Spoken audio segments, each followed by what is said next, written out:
Hey there everybody, it's the Nasty One here again. Welcome back to the final episode of Year 3 here in the Hot Corners Dynasty. No, I'm not ending the series yet. I don't want anyone to panic. Now, hold up. But yes, today we will be closing out the final 2 games of the regular season along with the off-season. It'll be one giant episode because I just want to get this disaster of a year over with. Coming into this season, for a little background, we went 11-5 in the first year of the Dynasty, ended up getting eliminated in round 1 of the playoffs. The second season, we went 10-6, won the division again for the second straight year, went to the conference finals, which is the second round of the playoffs, and then got eliminated there. This year, we had high hopes of going back to the playoffs at the very least, and we ended up getting our asses handed to us pretty much all year. We went 2-8 through the first couple episodes. Last episode, we won our last 2 games against the Herbivores and the Moose, thanks to some timely starting pitching from Frazier and some timely bullpen work from Lou DeBaziz. So now we look to close out the last 2 games with Carlito and Bay on the hill. Hopefully we can, end this season on a high note, so to speak. I think I did player developments at the end of last episode. I did. I bought all 4 of these. These 2 I didn't like, so I didn't buy them. Other than that, I think we checked a look at the signings as well, which we did. Nerdwood got replaced by Bale Bozzer, Whopper Batsman got released by the Crocodons, and they signed Fred Bobbitt from the Moose. Biff Noggins got let go by the Wideloads, he replaces Fungo Actro, my apologies. Lars is getting signed to the Blowfish. Looks like they're cutting some cap space there. Momotobo replaces Junior Young Sr. on the Wild Pigs because I don't think they're doing so hot. Woodburn replaces Elvis Stanley on the Wild Pigs as well, so that's a free agent we can look forward to seeing. Shrew Colbert goes to the Crocodons, replaces Mick Steely. Vinny Vortex replaces Poke Foster. That's an upgrade for the Heaters. They are going to the playoffs, I think. Calamansi Barron has offended the Blowfish coach, got replaced by Elric Rippon, the lowly closer. So let's jump into today's games. I believe I set the lineup last time. Carlito's due up. Yep. Yeah, so last episode, our starting catcher, Apollo Oliver, got hurt, so we will not be seeing him the rest of the season. Backup catcher, Arsenio McDowell, will be taking the duties behind the plate for the final 2 games. We're also not starting Hansel Magico. I've moved Gutterson to shortstop so that way he can play there. Ducci will start at third. McClure is at second. Tater's at first. Wilson DHing. James and Swiner and you will be in the outfield. So let's go ahead and jump into the action. This lineup worked well last time. Let's see if it does it again. We're taking on the Freebooters. We have been the bottom 2 teams in the division for pretty much most of the year. Neither of us are looking to go to the playoffs at this point. It's just really we're just here. Technically, the Freebooters are still in it. We're just here playing spoilers, trying to knock them out. Came into this season with such high hopes, and we got absolutely crapped on. I think we started the year, 0-5, maybe 0-6, I'm not sure. Yeah, it was bad, really bad. Looking at their lineup, Brickhouse is absolutely killing the ball. Jackman's doing well, Fair's doing well. Korn not so much, but she hasn't been doing well all season, so that's not a big surprise. On our end, only McClure has the mojo up. Got Shipwright, the rookie catcher, Brickhouse, and then Bad Hop Brown facing Carlito Carr here in the first. Let's see what Carlito can do here in his second start for us. We signed him from the Crocodons when they released him earlier in the season. Leading off is going to be Curly Shipwright, the rookie catcher, hitting .244. He's got 2 homers, 6 RBIs on the season. Carr comes in with a 1.86 ERA and a 1.03 WHIP. Already got 10 strikeouts. That is a combination of 2 different starts. I believe he had some appearances before we signed him.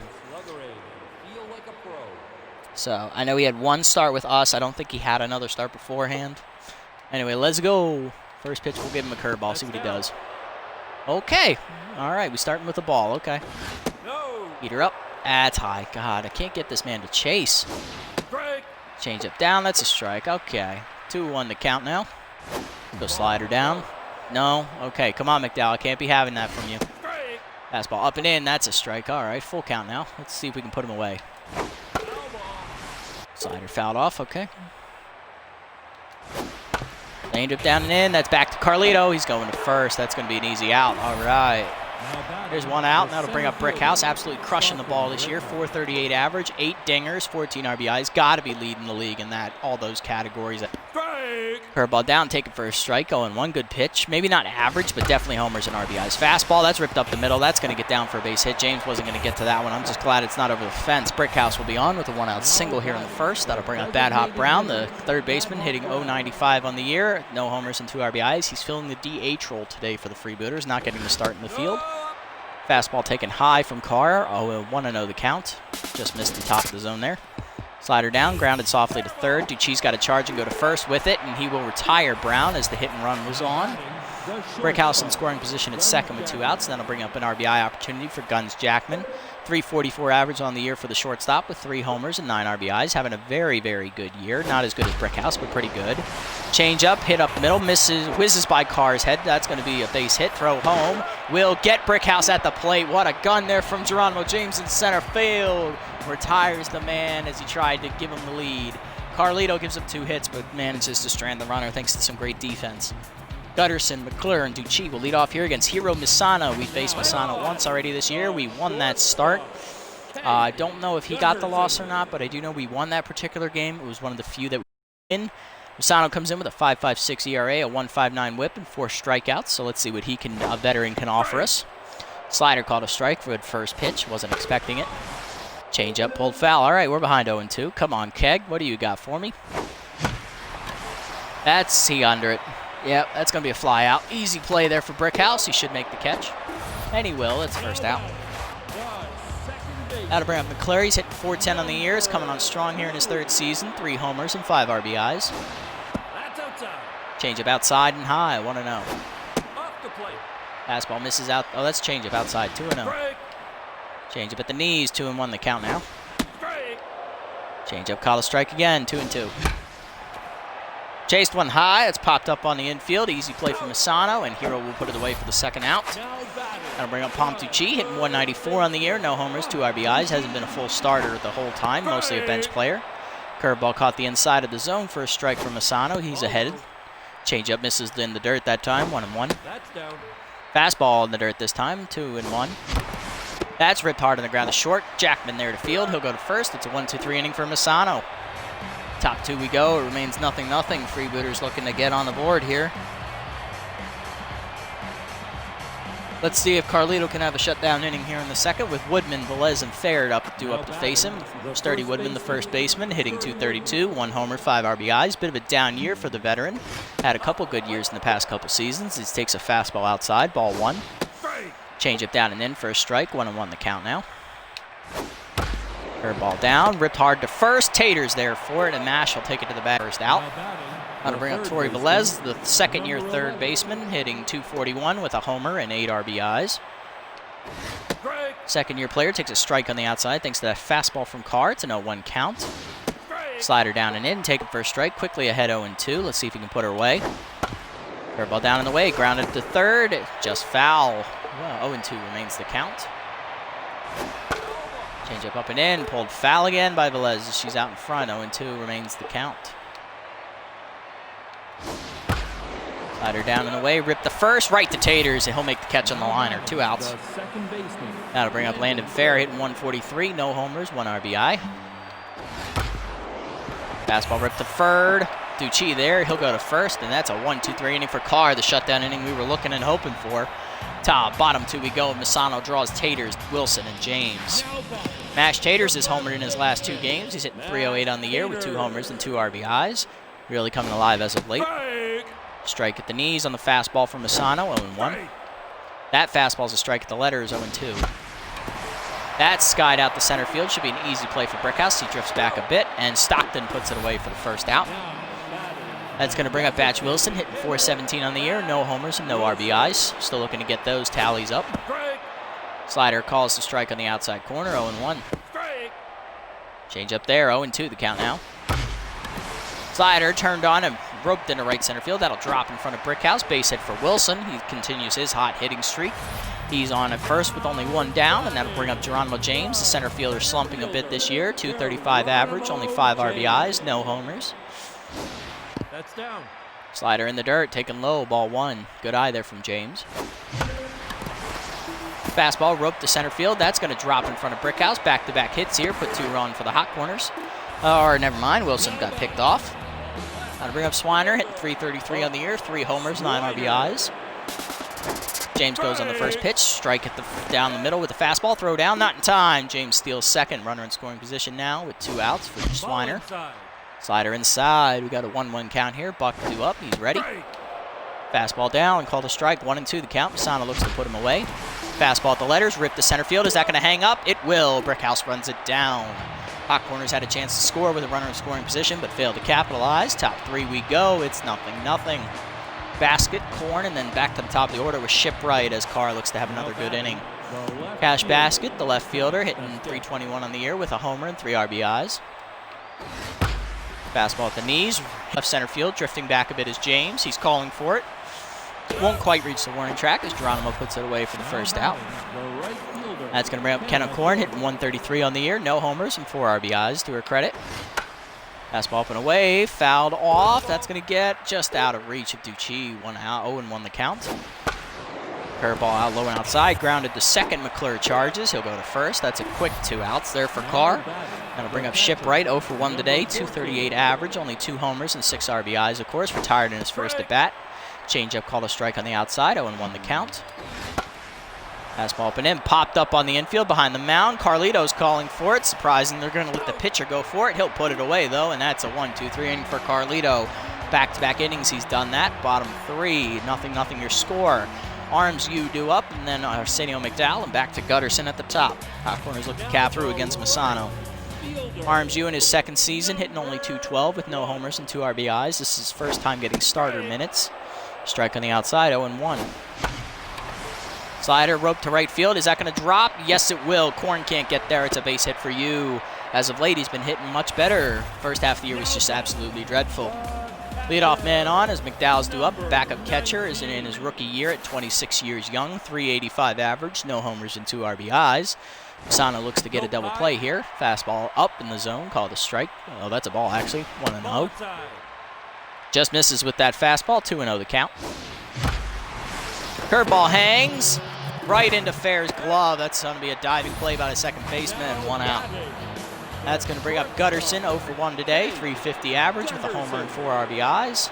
Yu takes his lead at first. Slider outside for a strike from Masano. 0-1. Hanging curveball, skied to left field. Should be an easy play for Basket. She's calling for it near the line as Yu tags. Fakes the run to second. Good throw in from Basket will make him think better of it as he retreats to first. McClure due up now as the leadoff hitter is still on at first base after the single. 2 outs now, 0 for 1. McClure grounded out in his first at bat. Curveball roped to right field. That's going to get over the diving Fair down in front of Corn. That's going to be a base hit. Runners at first and second now with 2 outs as that'll extend the inning. Ducci up now, 0 for 1. He grounded out his first time up, looking to change his fortunes here at the plate. Strike at the letters on that fastball from Masano. It's taken 0-1. Curveball turned on and pulled foul. A little out in front. Ducci behind 0-2 now. Fastball jammed in on his hands as it's popped to the left side of the infield. Masano calling for it. Harrell will put it away, and that's a 3rd out. 2 more hits for the Hot Corners, but they still can't push anything across. Top 4 we go. 0-0 with Brickhouse, Brown, and Jackman due up. Brickhouse singled in his first at bat. He's 1 for 1 today. First pitch curveball, called a strike the knees. 0-1. Slider up and in, rope to right field. Yu retreating to the wall. He's going to leap. It's off the wall behind him, though, unfortunately. That'll be a single for Brickhouse, though, as the good throw will hold him there. Brickhouse on to lead off the inning, and that'll bring up Brown. He's 0 for 1 today with an .091 average. No homers and 2 RBIs. Carr set on the mound. Here comes the first pitch to bat hop. It's a changeup down and in. Skied to the infield, the right side. Tater's calling for it. Coming in now, puts it away for the first out. Good job by Nash. 1 out now, runner still at first for Jackman. He singled in his first plate appearance back in the first inning, looking to duplicate that success here. Slider up and away, taken for a strike, 0-1 the count. Good pitch there from Carlito. Change it down and in, taken low and in the dirt, 1-1 the count. Fastball down and away, rope to right center field. That's going to get down and all the way to the gap as that's going to be trouble. Brickhouse already on his way to third as James is just now cutting the ball off. He's rounding third as the throw in comes to the cutoff man. McClure's throw home will be late, and that's an RBI double for Jackman to put the Freebooters on the board, 1-0. Got to bring up Woodman, 0 for 1 today, .228 average now after the out his first time up. Fastball in the dirt, taken low, ball 1. Carlito looks to find the zone. Change up, ripped foul by Woodman. He was out in front of that one. 1-1 now. Curveball down and in, grounded to short. Runners going to third. Gutterson's got him in a rundown. Here we go, folks. Ducci looking to get him. He got him back at second base.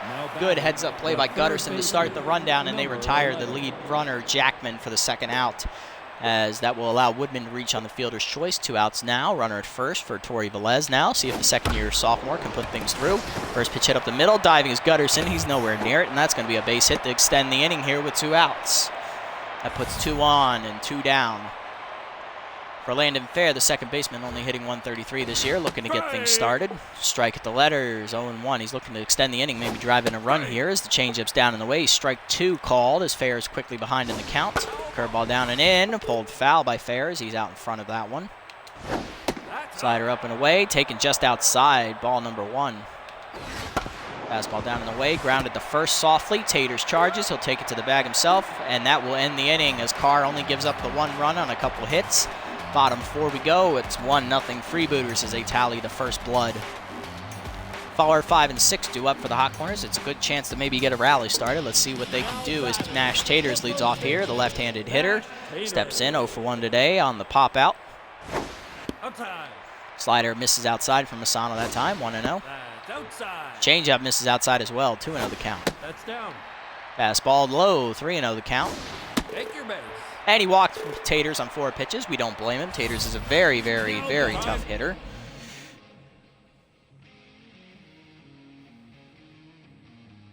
Hello, Jose. Nice to meet you, sir. That's going to bring up second-year player Batch Wilson. Let's see what Batch can do here. Center fielder looking to get something started here. DHing today as he singled in his first plate appearance. Takes the ball high, 1-0. Masano behind in the count again. That fastball is missed again, 2-0. He's missed with 5 straight to start the inning. Make that 7 straight as he's missed 3 now to Wilson. That one caught the zone that time. 3-1 the count now as Wilson was taking all the way. Misses with ball 4. That's 2 walks here to start the inning from Masano. That's going to bring up Geronimo James. What can the center fielder do? 1 for 1 today. Singled in his last plate appearance. Looking to drive in a run this time with a base hit. Masano sets, fires. That's a changeup at the knees. That's going to be a strike. That one's up. Ball 1. 1-1 the count. That's a pop-up. James got under that one. It's the shallow center. Bermuda triangle. And they call the infield fly that deep in the outfield. Okay, whatever. Catch made by Jackman, and that's the first out. Swiner due up now, 0 for 1 today. Buck looking to come through with his first hit of the contest and maybe driving a run in the same fold. Changeup called a strike on the outside corner, 0-1. Good pitch from Hero. Fastball turned on, ripped up the middle. Diving is fair, he can't get there. That's going to get by him, and that's going to get by Brickhouse as it slowly runs away from him. That's going to be extra bases for Swiner. It's a double. 1 run will score. It's a tie game. Hot Corners come back and tie it. That'll bring up Yu. He's 1 for 1 today. Singled in his last plate appearance. Looking to drive in some runs this time. Doing the same thing. Sano sets, fires. It's a fastball in the dirt. 1-0 the count now. Inside. Changeup misses. 2-0 the count. Left changeup over. Pulled foul by Yu. He was out in front. 2-1. Fastball high. Misses. 3-1 the count as Yu sets in the hitter's count. Hangs a fastball. That's roped to right field, though. That'll be an easy out. Korn comes throwing hard to home as the runner tags. Throw in just in time to get Wilson. Hot Corners do tie the game up, though, on an RBI double by Buck Swiner. Top 5 we go. It's 1-1 your score. Basket, Korn, and Shipwright due up. Now batting. Here's Basket, 0 for 1 today. 315 average now after the first out her time up. Ball down in the dirt, 1-0. Here's the curveball, called a strike at the knees, 1-1 the count. Slider inside, roped up the middle. That'll get down for a base hit as it's past diving McClure into center field. Basket leads off the inning for the Freebooters with a single. Now batting, the right fielder, Kenna Korn. That'll bring up Kenna Korn, the 9-hole hitter, hitting is over 1 today, hitting under 150 on the season. Fastball at the letters for a straw ball, 1-0, just misses high. Changeup down in the way, taken low. It's a 2-0 count here to start. Curveball called a strike, 2-1 the count. That slider's going to the outside, swung through by Korn. It's a 2-2 count as Carlito evens it back up. Fastball up and away, taken, strike 3 called as Korn could not offer on it. That's the first out. That'll bring up Shipwright, 0 for 2 today, looking to get on base here. Curveball down and in, taking first strike, 0-1 the count. Good pitch there from Carlito to start the at-bat. Changeup up and in, pulled, foul by Shipwright. He was way out in front expecting the fastball. 0-2 your count now as Carlito looks to put him away here. Slider down in the way, grounded softly to third. Ducci backhands down the line, goes to second, one on to first with it. It's a 5-4-3 double play, and Carlito gets out of the inning.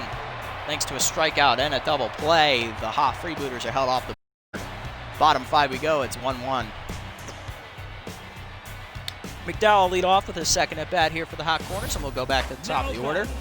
Here is Arsenio, hitting 0 for 1 today, 370 average now after that put out his first time up. Fastball down the middle for a strike, 0-1, good pitch from Hero.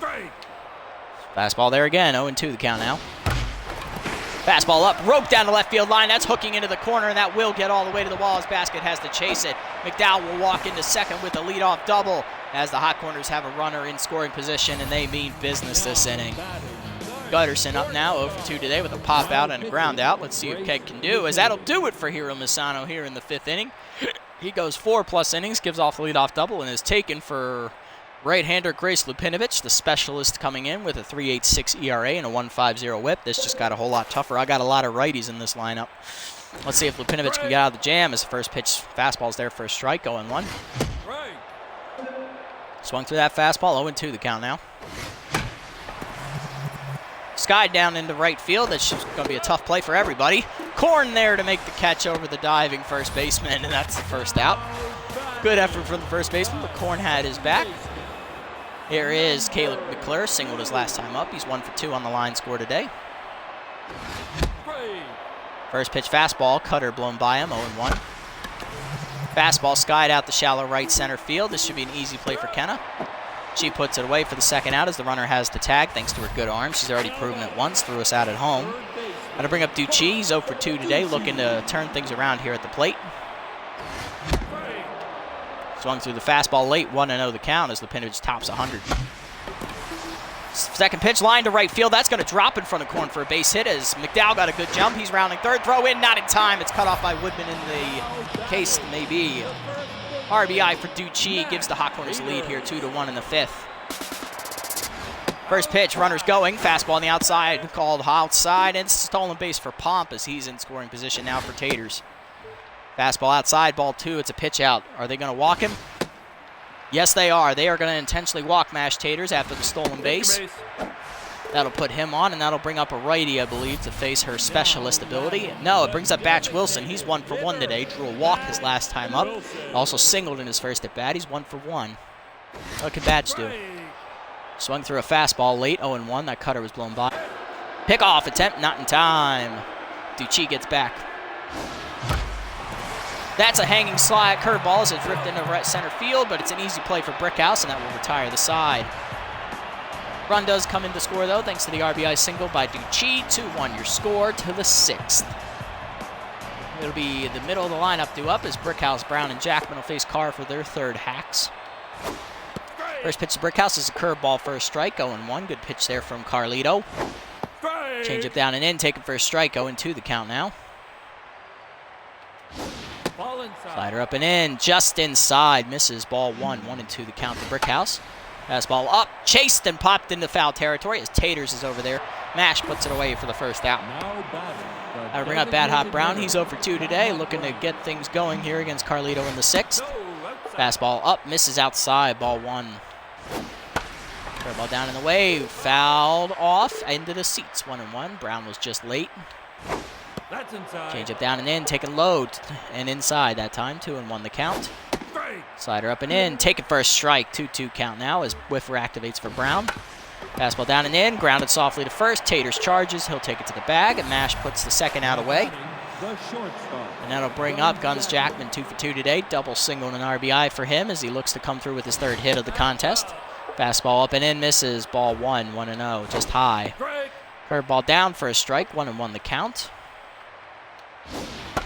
Slider up and away. Off down the right side. That's going to get out of play for Jackman. 1-2 the count. Change it down and in. Taken, strike 3 called. Jackman can't believe it, and he's retired for the final out. Carlito gets through the 6th, scoreless, and a 1-2-3 inning to boot. Bottom 6 we go. James, Swiner, and you do up against Lupinovic. Here is Geronimo James, 1 for 2 today. Singled in his first plate appearance. Looking to capitalize here against the righty. First pitch, changeup misses inside, ball 1. Right. Fastball blown by him at 100, 1-1 the count now. Fastball lined softly to left center. Leaping is Jackman to put it like a 2-inch vertical, but it still counts. He'll put it the way the line out, and that's the first out as Buck Swiner up. He doubled in a run his last time up to tie the game at 1. Fastball at the knees, taken for a strike, 0-1 the count. Lupinovic gets ahead. Curveball hangs, that's roasted back up the middle, past Lupinovic, and Swiner is on with his second hit, make him 2 for 3. 1 out with the runner at first now, as that'll bring up Arms U. 1 for 2 today with a single to his credit. Failed to come through with runners in scoring position last time. Strike at the knees on the cutter, 0-1 the count. Good pitch there from Lupinovic. Curveball hangs middle of the plate. That's sloped out the left center. That'll get down back-to-back hits for the Hot Corners on hanging breaking balls. They got 2 on now with 1 out as McDowell's due up. He doubled in his last plate appearance. Looking to do much of the same thing here against Lupinovic. Fastball chased at the letters, called a strike, 0-1. Fastball taken to right field. That's going to be a tough play for Kenna. That might get down, and it will. It's off for glove. Rounding third is Swiner. He will score as the throw goes to second, and for McDowell. 3-1 your score as the Hot Corners extend the lead. That'll bring up Gutterson, 0 for 3 today, looking for his first hit of the contest. Lupinovic now a little tense as the first pitch fastball is taken above at the letters for a strike, 0-1. Next pitch fastball popped into shallow center field. Infield fly called earlier this time as Jackman's under it. He'll put for the second out. Runners hold at first and second. That'll bring up McClure, his opportunity now with a runner in scoring position. He's 1 for 3 today with the single, looking to go 2 for 4. Lupinovic sets. Here's the first pitch. It's a fastball that misses inside on the cutter, 1-0. Fastball on the outside, blown by McClure, 1-1. Fastball at the letters, roped out to left center field. That could be trouble. Rolling over his basket. She dives and she makes the catch. What a play by Cash as she puts it away. But the Hot Corners extend the lead thanks to the RBI single from McDowell. 3-1 your score to the 7th as Carr is facing Woodman, Velez, and Fair. Let's take a look at the stamina here for Carlito. Looking pretty grim. If he gives up a hit, I take him out. Woodman due up here to lead off. First pitch changeup, outside and low, 1-0 the count. Good pitch there for Carlito, missed. Fastball down and in. Roby will get down for a base hit in front of Swiner, and that will do it for Carlito here this afternoon. Good 6+ inning performance from him as we will leave him with a chance to get the win. Now, coming into pitch, who do we want to do? We used Yago and we used Baziz in the last outing, so we want to use the others here. We're going to use either Manning or Harrison, and I got to look and see what their lineup offers. Velez is a righty. Fair is a righty. Basket is a switch hitter. She does better against lefties. Korn is a righty. Shipwright's a switch. Brickhouse is a righty. Bad Hop's a righty. Jackman's a righty. All right, that pretty much sums it up. We're going to go with the right-hander, Troy Harrison, here out of the bullpen as the second-year reliever looks to get us through it. Harrison enters with a 1.93 ERA and a 0.96 whip, having a very fantastic sophomore season to follow up his equally impressive rookie season. Two-seamer up and in, roped to the left center gap there by Velez as James on his horse. He makes the catch and runs it down for the first out. Runner has to retreat on the play. That'll bring up Landon Fair. He's 0 for 2 today with a 125 average now after the first 2 attempts failed. First pitch fastball roped down past the diving McClure into right field. That's going to be the first hit given up by Harrison as he puts 2 on with only 1 out. That'll bring up Basket, 1 for 2 today, singled in her last plate appearance. Let's see what she can do here. Change-up taken at the knees for a strike, 0-1. Fastball up, taken high. Good check swing there from Basket as she almost went around but failed to do so. Ripped the left field past the diving Ducci. That's another hit. Back-to-back hits. Now load the bases up as the go-ahead run now on first base. Kenna Korn up 0 for 2 today, and pinch hitting will be second baseman Omar Frederick. Frederick comes in with a 1.78 average, no homers and 3 RBIs. This is a second-year player, looks to capitalize here. Two-seamer up, taken high. Ball number 1 as Harrison misses the zone again. Fastball down and away for a strike, 1-1 the count now. Fastball down and in, misses inside, 2-1 the count. Changeup up and away, rope to right field, that's hooking, and just foul into the seats out of play. 2-2 your count. That was just mere feet away from being a grand slam. Harrison looking to bear down here and get the next out. Fastball down and away, grounded softly to short. This could be a double play. Gutterson flips the second one onto first with it. It is a double play. He gets out of the jam. Harrison with some clutch metal gets through the 7th cleanly. Bottom 7 we go. Ducci, Taters, and Wilson go up against Lupinovich. And that will do it for Frederick as Jermaine Raines will come in. He will be taking over the catching duties as Curly Shipwright moves out to his secondary position of right field. Ducci leads off here after getting a single his last time up to drive in a run. Strike at the outside on the changeup, 0-1. Changeup pulled into the left center. That should be an easy play for basket as it's hanging up there. She'll run it down for the first out. Mash Taters due up now. 0 for 1 today. He has 2 walks, 1 intentional, 1 not intentional. First pitch curveball hangs, and he got under it. Popped up to the left side of the infield. Easy play for Lupinovich. Grace puts it away, and that's 2 quick outs for her. Gonna bring up Wilson, 1 for 2 today. He flew out his last time up, but he has singled and walked today. Fastball roped up the middle. That'll get past the second baseman into center field. Seeing eye single for Wilson, his 2nd single of the day. Makes him 2 for 3, and he is on with 2 outs to extend the inning for Geronimo James. This is center fielder, is 1 for 3 today. Lupinovich's first pitch fastball misses inside, ball 1. Changeup ripped up the middle. Diving is fair to cut it off. He's got to hurry, though. Fast forward. He got him. Good throw from Landon. That'll end the inning. Top 8 we go. It remains 3-1 after the base hit. Shipwright, Brickhouse, and Brown due up against Harrison. Shipwright comes in 0 for 3 today on this at-bat as he moved to right field last inning. Fastball misses low and in the dirt. Ball 1, 1-0. Changeup up and in, taken high, 2-0 the count as Shipwright moves into the hitter's count. Fastball at the knees, 2-1 the count. Two-seamer down in the way, 3-1 the count now as he's falling quickly behind the Shipwright. Fastball down and in, called a strike this time. It's a full count. Changeup up and away. Taken, strike 3, called at the letters. Shipwright couldn't offer at it, and he's retired for the first out. Brickhouse up now. He popped out his last time up. He's 2 for 3 today, though, with 2 singles. Looking to come through here again. First pitch fastball taken at the knees, 0-1 the count. Changeup down in the way, taken at the knees again. 0-2 the count now as Harrison looks to put him away. Two-seamer up and in, chased and fouled off as McDowell couldn't handle it. 0-2 remains the count. Fastball down and in. Rope that's hooking towards the line. Diving his arms. He makes the catch. Good play from the second-year fielder. Diving catch takes a hit away, and that's 2 outs now with nobody on for Bad Hop Brown. 0.83 average coming into this at bat. Looking for his first hit. Two-seamer at the letters. Called a strike as Harrison gets ahead. Fastball away. Taken for another strike. It's quickly 0-2 as Harrison's looking to end this inning. Two-seamer down and in. Broke his bat, but fouled off. 0-2, that bat died, giving him another chance. Jump down in the way, taken just outside, ball 1. Good eye there from Brown. Fastball up and in, broke his bat again, and it's popped up this time. McDowell over for it, puts it away in front of the first base dugout, and that's a 1-2-3 inning for Harrison in the 8th. Bottom 8 we go, it's 3-1. Swiner, Yu, and McDowell due up. Lupinovich to face. Here is Swiner, singled in a run his last time up to give the Hot Corners a 3-1 advantage. Strike at the letters on the fastball, 0-1. Curveball hangs in the middle of the plate again. Swiner swings and lines one to center, right at Brickhouse though, and that's the first out. That brings up Arms Yu, 2 for 3 today with 2 singles. That'll do it for Lupinovich though, as Maverick McMahon comes in, his 2nd year back here in the Freebooters bullpen. 2.57 ERA and 1.00 WHIP indicates a very good season for him as he's locked in and juiced right now. Fastball on the outside misses at 101, ball 1. Fastball blown by Yu at 102, 1-1 the count. Fastball outside, 2-1 the count. Chased it outside, 2-2 the count. Slider popped up left side, easy play for Velez. She calls off McMahon and puts it away for the 2nd out. Now putting up McDowell, who's singled in a run his last time up. He's 2 for 3 today with an RBI. Slider roped to left center field. That's going to get down for a base hit. McDowell's 3 for 4 as Basket cuts it off. The 2-out hit keeps the inning alive for the Hot Corners. That'll flip the lineup over to the leadoff man, Gutterson. He's 0 for 4 today, looking to change that tune as he's looking for his first hit. Slider on the inside, called a strike, 0-1.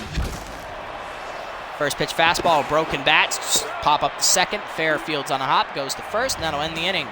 Gutterson goes 0 for 5, 3-1. Your score remains to the 9th. Jackman, Woodman, and Velez do up against Harrison in his 3rd inning of work. Let's see what Troy can do here against the middle of the heart of the order, actually, as Jackman takes a changeup below the knees, ball 1. Changeup misses again this time, 2-0 the count. Two-seamer on the inside, called a strike, 2-1. Two-seamer down and away, misses low, 3-1 the count. Fastball up and away, popped up into shallow right field. Back on it is Taters. Mash calls for it, and he will put it away for the first out. Good run down there as the Bermuda Triangle incident was avoided. Woodman up now, 1 for 3 today with the single. Let's see what he can do. Fastball away, line down the left field line, hooking foul. It's going towards the seats, and it will get there for the first strike. Change it down and in, taking first strike. 0-2 is quickly to count as Harrison looks to put him away. Two-seamer away, swung through strike 3 and chase. Woodman throws his bat in disgust. 2 outs now, and that'll bring up Velez. Last chance here for the Freebooters as she's 1 for 3 today with the single. Let's see what she can do. Fastball up and away, taking first strike. 0-1. Harrison gets ahead. Change up low and away, outside misses. Ball 1, 1-1. Fastball up and in, swung through by Velez. 1-2 the count as he looks to put her away. Two-seamer down and in, called strike 3 on the corner. Harrison gets the 3-inning save. Unprecedented 9-out save, but Harrison gets it done. Hot Corners get the W, 3-1 your final. Here in Game 15 of the regular season out of 16. Low-scoring affair, but the Hot Corners managed to come out on top, unlike so many other times earlier in this season. That is the 3rd straight win for the club. Gutterson and Taters were the only batters not to get a hit today, but Taters did reach base twice via the walk as Gutterson was 0 for 5. On the other side, Shipwright was 0 for 4 at the top of the lineup, as well as Kenna Korn at the bottom. She was 0 for 2, and Bad Hop Brown also 0 for 4 in the 3-hole. Looking at the pitching matchup, Hiro Masano goes 4+ innings, takes the loss as he gives up 2 earned runs on 6 hits and 2 walks. Lupinovich goes 3 1/3 innings, gives up 5 hits, a walk, and an earned run. Then McMahon goes 2/3 of an inning with 1 hit given up. Looking at the other side, Carlito Carr takes the W with an effort, 7 hits, 1 earned run. And Troy Harrison goes 3 innings in relief to get the save with 2 hits given up and no runs. Player of the game is Arsenio McDowell as the backup catcher goes 3 for 4, doubled in a run. And then Carlito Carr, of course, with the 6+ innings of work, only run given up. And Troy Harrison is 3 innings of relief to get the save. Scoreless relief, I might add. It's the 3rd straight win in a row for us. The Hot Corners improved to 5-10 on the year, and not much good it's going to do us as we're already mathematically out of playoff contention, unfortunately. So, really just playing the game.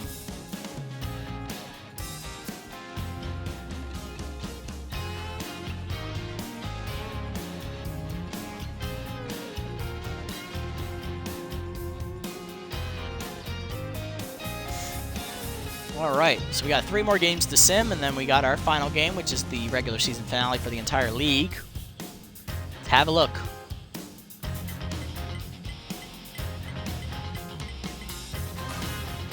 Moonstars beat the Sawteeth in the first game, 7-6. They're taking them on again. Revenge this time as they win 7-2. And in the final matchup before ours, the Platypi crushed the Heaters 8-1. Alright, so that has finalized the playoff picture in the Mega Conference. The B-Wolves will be your number 2 seed, and the Heaters will be your number 3 seed. The Crocodons are your 1 seed at 11-5 record. They have the run differential tiebreaker, and the Buzzards will be your 4 seed thanks to the run differential tiebreaker over the Overdogs and Nemesis.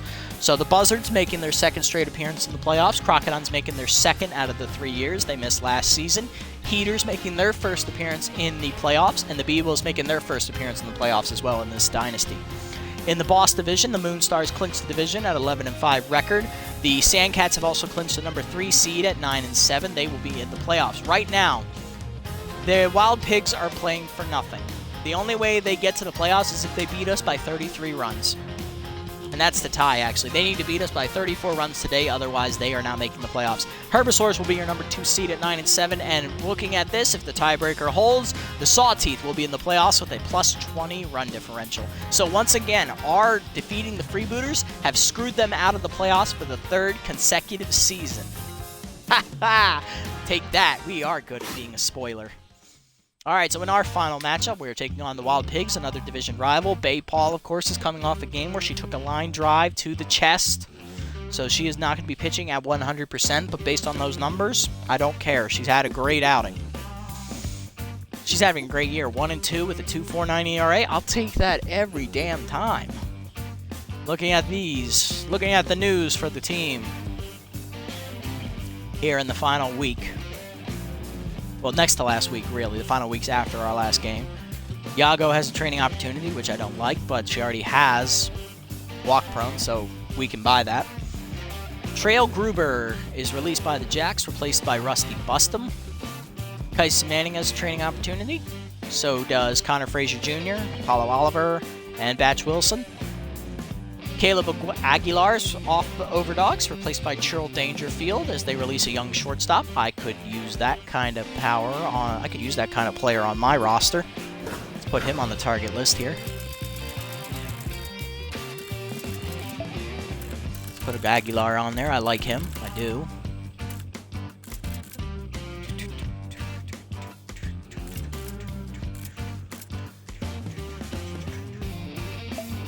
I like Rosemary Harrington. She just costs too much.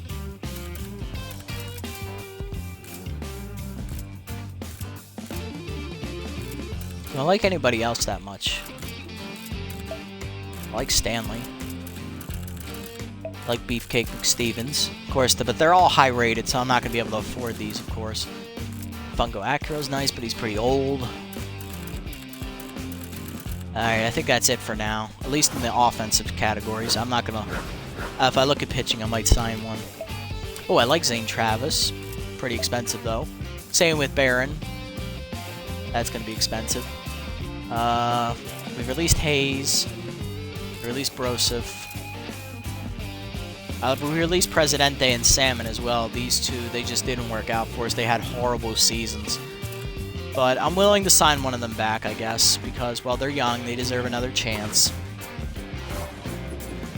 All right, let's get into these player development traits here, as I think that's everything I missed. Simba Delano replaces Maverick McMahon on the freebooters. They're cutting cap space here, even though they're not playing another game. Overdogs signed No Shepherd, replacing Zane Travis, so he's a new free agent. That's why I saw him out there. Geronimo gains some speed after a food poisoning bout. Gutterson loses some contact, getting worse as a player. Taters loses some speed. Well, he wasn't that fast to begin with. Gabby Ganez goes to the Nemesis, replacing Javi Yoder. And Gutterson has a training opportunity, it looks like.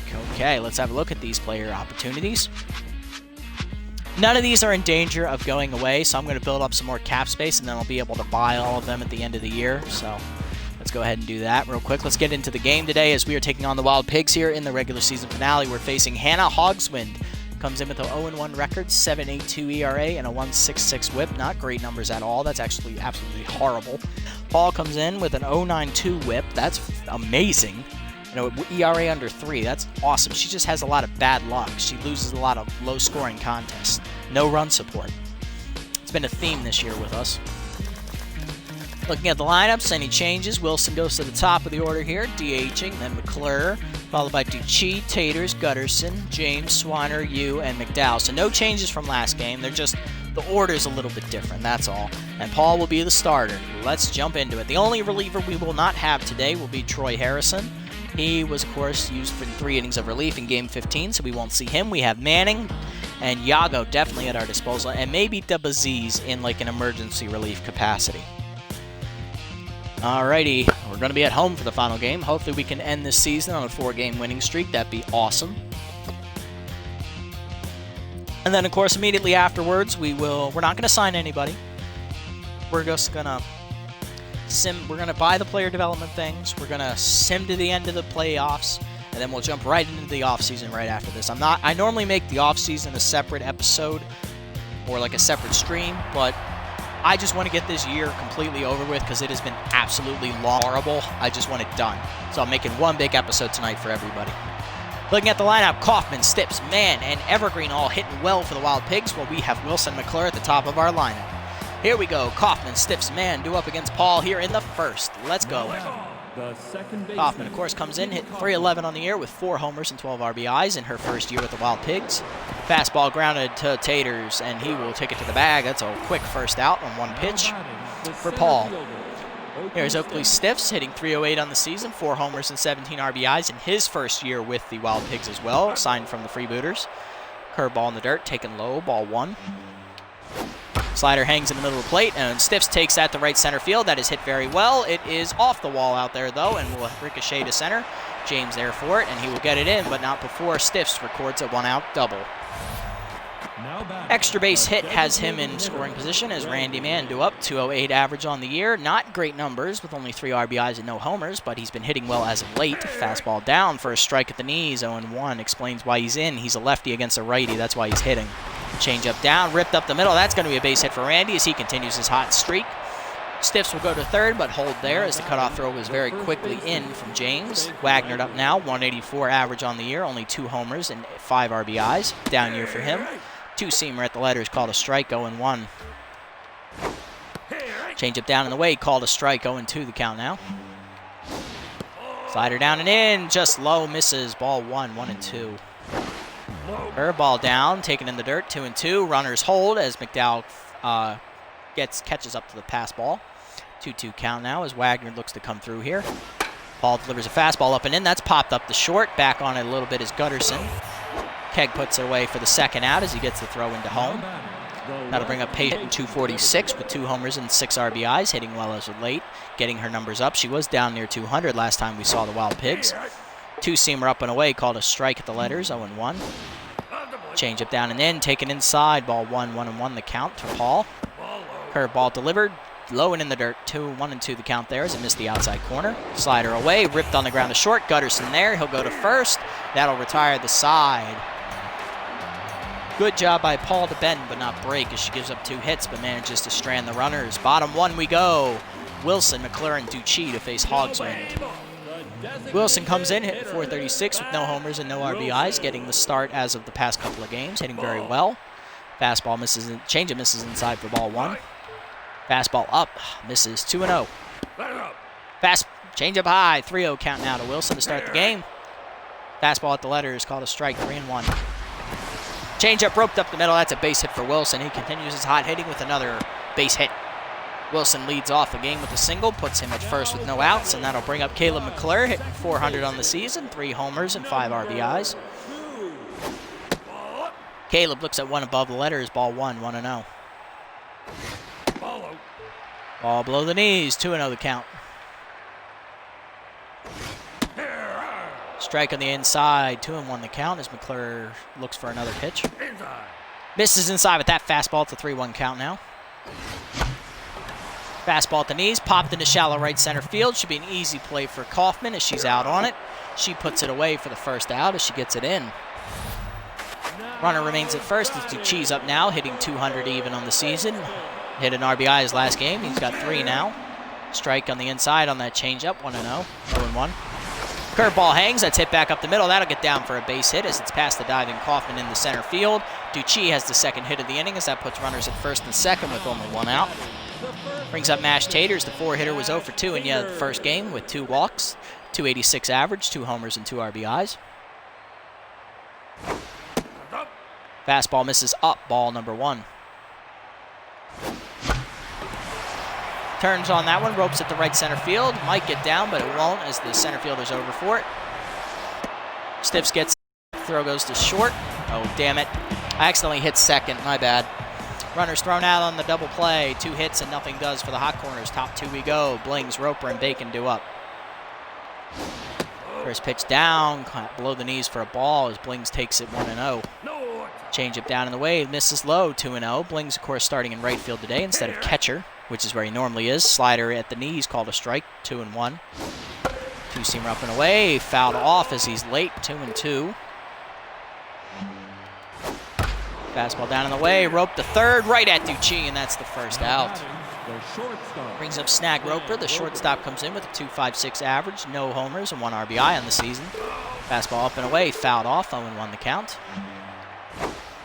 Change up away, taken strike 2, 0-2 the count now as Paul looks to put him away.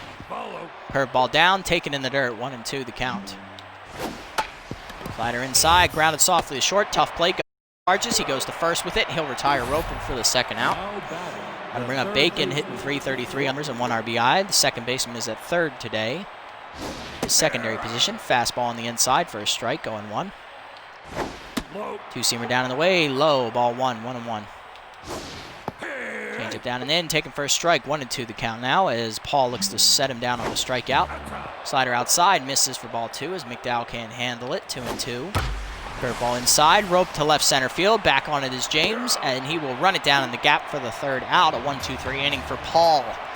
Bay gets through the second inning cleanly as we head to the bottom half. Gutterson, James, and Swiner do up. Here's Keg Gutterson, hitting .328 on the year. Was 0 for 5 in the first game. 1 homer and 4 RBIs to his credit. Hogsman delivers a fastball on the inside for a strike, 0-1. Next pitch fastball misses outside, 1-1. Turns on that changeup, hits it out to left field, but it's going to hang up though, as Evergreen puts it away for the first out. Got to bring up James, hitting his .236 on the year with 5 RBIs. No hits today, it's his first at bat. Strike at the letter is 0-1, good fastball from Hogsman. Second pitch changeup, fisted to left field, that's dropping, and it will get off the sliding glove for a base hit as James is on with 1 out. Bit of luck there for the Hot Corners. This looked like Evergreen would scoop it, but she unfortunately could not squeeze it in time. James on with a single. Pick-off throw to first as James retreats. First pitch is a fastball in the dirt as it's mishandled by Tobo. He throws down, not in time. It's stolen base for Geronimo. Run in scoring position with 1 out now and a 1-0 count for Buck. Change up, pulled foul, out of play. 1-1 the count as Swiner was way out in front. Pickoff throw to second, not in time as James gets back. Fastball up, hit down the third base line. Bacon there to backhand as they almost got James in a rundown. They go to first to get the sure out as James makes it to third safely. Arms you do up now with an RBI opportunity and 2 outs. Needs a clutch hit to come through. Hitting .243 on the year with 2 RBIs and no homers. Curveball hangs, fisted to center field. That's going to be a tough play. Charging to center fielder, and Stiffs manages to run it down for the final out. Top 3 we go. It remains 0-0 after this hitter is stranded. Tobo is up, and then we'll flip the lineup over to Kaufman and Stiffs. Here's Momo Tobo, .333 average on the year. No homers, no RBIs. Firmer, backup catcher for the Sirloins, hits the first pitch to second. McClure to first. It's a bad throw. Taters recovers. Not in time. It's an error on the second baseman. Tobo on as Kaufman do up. 0 for 1 today with the pop out. Change it down. Taking first strike. 0-1. Curveball down in the way. Rope to second base. Diving's McClure to cut it off. He goes to second with it to retire the lead runner on the fielder's choice. 1 out now. Runner at first as that'll bring up Oakley Stiffs, who's 1 for 1 today with the double. Fastball up and in, take the first strike, 0-1, good pitch from Bay. Change it down and in, pulled foul by Stiffs as he's out in front, 0-2 the count now. Slider low and away, rope to second base, leaping's McClure, he knocks it down, he can flip the second and gets the out again on a fielder's choice. Got to bring up Randy Mann, 1 for 1 today with a single. Fastball down in the way, called a strike on the corner, 0-1. Two-seamer up and in, just misses inside, 1-1 the count.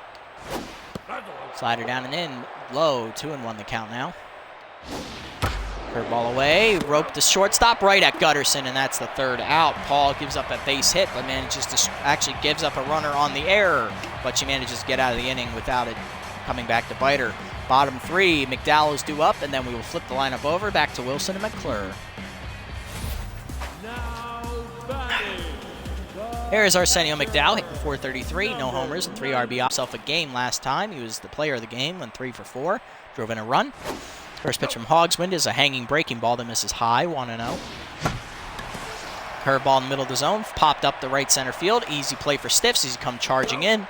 Oakley puts it away for the first out. That'll bring up Batch Wilson. He's 1 for 1 today with the single. Let's see what he can do as he can come through here in his second at bat. It'd be nice. Change up on the inside for a strike from Hogsman, 0-1. Curveball hangs, roped up the middle. That's the second hit of the day for Batch Wilson. Leadoff hitter will put himself on again, this time with 1 out. Now to bring up Caleb McClure. He's 0 for 1 today with a pop out. Let's turn things around here at the plate. Wilson running on the first pitch as McClure ropes it into center field on the over the leaping Kaufman. That'll be a hit and run single. Wilson will, of course, hold at second, thanks to the strong throw from Stiffs. Up now, he's singled in his first at bat. Let's see if he can do it again here with a runner time. First pitch from Hogswind is a changeup on the outside for a strike, 0-1. Fastball hit hard on the ground to first, gonna be a double play. Wagner to second one, back to first, not in time. Ducci beat it out on the fielder's choice. Runners at the corners now as Mash Taters is up, 0 for 1 today with a fly out. Let's see what he can do in this at bat. Strike on the inside, 0-1. Runner going on the pitch. Taters hits it to second softly. It'll be an easy play for Kaufman, and that'll end the inning. Hot Corners get 2 more hits, but they can't do anything with them as we head to the 4th. It remains scoreless. Wagner, Evergreen, and Blings due up here. As Bay Paul sits on 38 pitches here, having a good outing so far. Wagner due up now, 0 for 1 today. Change up away, taken on the outside for a strike. Fastball down and in, turned on by Wagner, out to left center field. That's going to hit off the wall out there for a base hit. Swiner comes up throwing for second. As Wagner's on his horse, he will get in front of the throw. Extra bases to lead off the inning. Have the Wild Pigs in business here, as that'll bring up Patience Evergreen, 0 for 1 today with a ground out. Fastball up and away, taken for a called strike at the high outside corner, 0-1. Two-seamer away, misses outside that time, 1-1. Slider down, rope to second base, diving's McClure, he knocks it down. It'll be an infield single for Evergreen as he can't recover in time. Runners at the corners now with no outs. Ernie Blings up now, he's 0 for 1 today with a fly out. Let's see what Paul can do with him. Curveball called a strike at the knees, good breaking ball, 0-1. Two-seamer down and in, taken low, 1-1 the count now, evens up. Change it down and in, taken for a called second strike as it's now a 1-2 count. Paul looking to put him away. Slider down and away, grounded between the short and third. It's past both infielders and it'll be a base hit as the run will score. RBI single there puts the Wild Pigs up 1-0 thanks to Ernie Blings.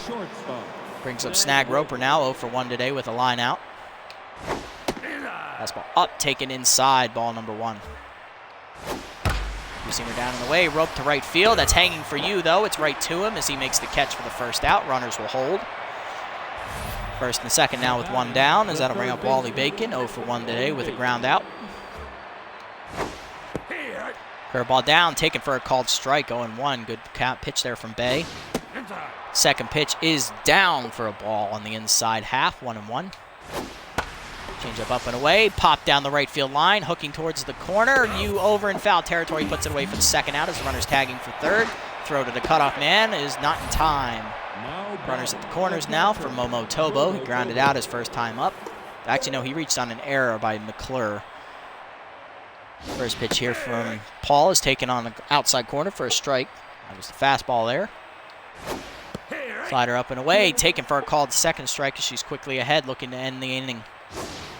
Change it down in the way, rope to second on the line, right to McClure, and that's going to be the third out. Wild Pigs put across a run, 2 hits.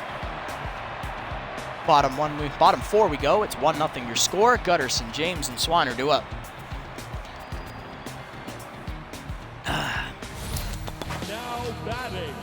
There comes Gutterson. He's 0 for 1 today, looking to turn things around. He's 0 for his last 6 at-bats.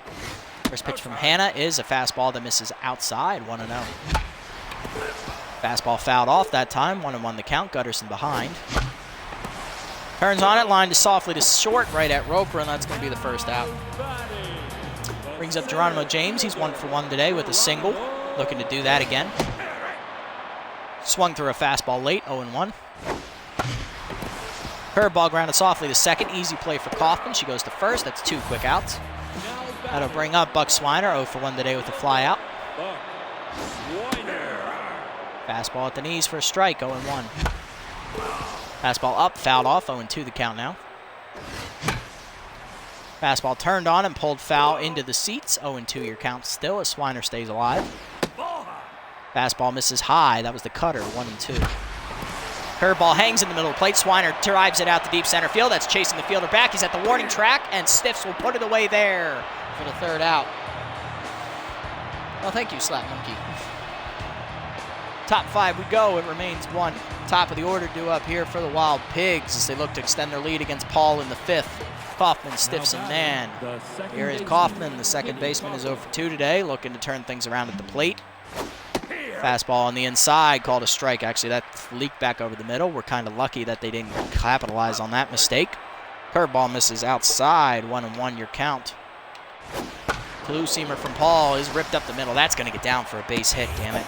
James comes in and cuts it off, but that'll still be a leadoff single for Kaufman, putting the speedster on with no outs. The center fielder, Oakley Stiffs. Oakley Stiffs up now, doubled in his last at bat. He scored on that double. Changeup misses below the knees for ball number 1. Next pitch, curveball. Popped up on the hit and run attempt as McClure comes in. Called off by Paul behind the mound. Bay puts it away, and that's the first out. Now batting, the designated I have hitter, played SMB too. Randy Mann. I actually do have both. I can pause that here. Let me think.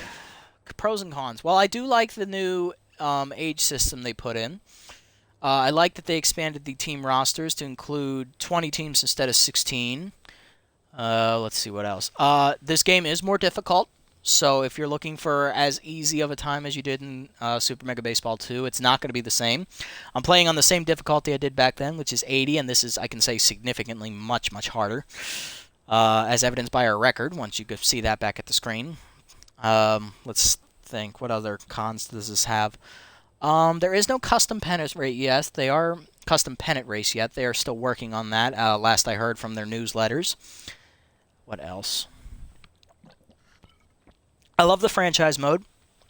I love that they gave each player different ages. They randomized the whole thing, brought in a whole bunch of new characters. Names are still good. I love that they put traits in the game now, because that was something you didn't have back in Super Mega Baseball 2. You didn't have different traits for, hitters or pitchers, like, being good against contact, good against righty pitching, good against lefty pitching, good as a specialist, which means you're good against the batter of the same pitch angle, all that good stuff. They also have negative traits with K-Dud and walk prone, so you have to really balance out your roster when you're looking for that. I do also like they put the salary cap in, so you have to pick and choose which players you're going to sign and which ones you can't. And what else? One con I've noticed is that Mojo is very hard to maintain throughout a season. I know people complain that the Super Mega Baseball 2 got a little too easy after a while. Once you started having a bunch of good games back to back to back, your team pretty much became unbeatable. Here it's a little bit harder to do that, and it leads to a lot of inconsistent seasons, a lot of inconsistent players, and it leads to a lot of, like the salary cap they have in majors. If you play franchise mode, you have a salary cap for your team. Each team has a set budget, I believe, of $140 million, and each team starts with a different amount at the beginning of each season. So, if it's only factors in at year 1, that does. Basically, each team has the same amount of money, but they spent a different amount on their players. So one team will have more money available, which will allow them to afford more player development upgrades as they appear throughout the season. Well, this game they do.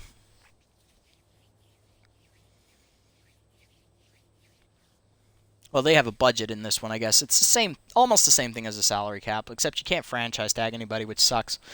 I do like they did put in free agency, though, so you can lose players between years.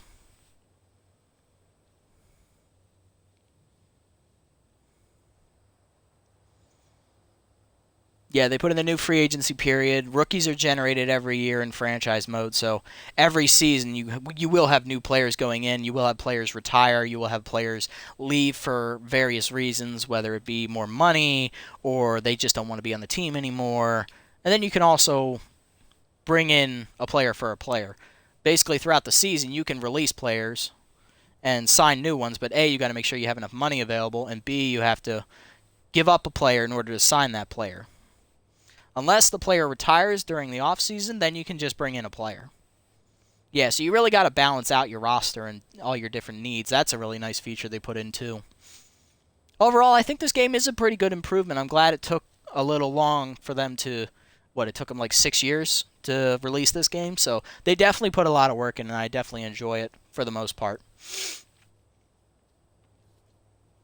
Hopefully that helps. Alrighty, one out here, man up. We got the speedster Kaufman at first. Let's see if Bay can get through this. I mean, with Bay's velocity, I'm definitely not going to get Kaufman out. Even with a pitch out, I probably still won't get her. So let's see if we can just try and get a double play ball. Curveball misses low, ball 1. Slider low again, 2-0. Paul's having trouble finding the zone here. Change up down, called a strike, 2-1 the count. That's a good pitch there from Bay to get back in there. Let's try not to be predictable, though. Let's go inside. Two-seamer up and in. Just misses. 3-1. I don't know if that was high or inside. It looked like it was high, judging by where the ball was caught. It looked like it was high. He's got 3-1 now. Change up down. Taking full count now. Man was definitely looking fastball on that one. Let's see if we can put him away. Fastball. Rope foul. Still full count. I'm surprised Kaufman hasn't taken off yet. She could definitely beat McDowell's arm. Slider down, rope to third. McDucci dives under it, of course. Can't get there. Kaufman will be holding first, though, as Swiner was there to back him up. No problem. Now batting, the first baseman. Specifically that I don't like. I can't really pinpoint something I don't like. But I haven't tried pennant race yet, and I haven't tried elimination mode yet. I do know that they still have those modes. I just haven't delved into them just quite yet. One thing I don't like, this is very minor, in franchise mode, you can have young players retire just like out of nowhere. Like say you have a guy who's like 26 years old, he's in the prime of his career, and it's a very small chance, but he'll just up and retire just like that. It's like, shit. And you're like, great, now I got to scramble because I was building around that guy, and then it just absolutely crushes your entire team next year because you lost a cornerstone piece. I've had a couple players do that in some of my custom franchises, and it's just, no, it hasn't turned out well. I get that it's part of the game, but I don't like that much. I guess that's not really a negative trait. What else? The AI, I think they've actually worked on the AI pretty good since the beginning of the game came out. Early on, they would leave their pitchers in too long. Once you started clobbering them, they would just leave them in. They actually improved that, so that way when the pitcher gets up to like 10 hits or like 10 combined hits and walks, they'll actually take them out. Or if they give up like 5 runs right away, they'll also take them out. But then, as it's gotten on, I've realized that they start taking out their pitchers a little too early. So that's another negative trait. But that really only comes in on the lower levels. On this level, you don't really get that too much. And the other thing I don't like is that they still have the problem where if your team is doing horribly, you are still going to get the crap beat out of you no matter what. No matter how hard you do to try and dig yourself out of that hole, it's not going to get any better. So once you start losing, you will keep losing. Unless you can balance out some good hitting every now and then, you're screwed. That's one thing I don't like. All right, who's up? Wagner's up. Okay, that's a change-up. Let's call it a strike. 0-1. Fastball down. Throw down. Let's get that second runner. Damn it. Couldn't hold it. Gutterson, of course, is poor fielding. Shortstop's his secondary. Both runners are safe on the double steal. 2 in scoring position now for Wagner, and he's got a 1-1 count to work with. Let's see if we can get him retired here. 2-seamer up and in. Rope to third. Right to Ducci, though. That's going to be the second out. Now to bring up Evergreen. 1 for 2 today with a single. She got that single in her last at-bat. Let's see if she can do it again here with runners in scoring position. Change up, rope to short. Right to Gutterson. That's the third out. Paul gets out of the jam. There we go. Way to go, Bay. Bottom 5 we go. You, McDowell, and Wilson do up against Hogswind, who's cruising along here at only 40-some pitches. Now back, the right fielder, number 1. Time out. Pause that.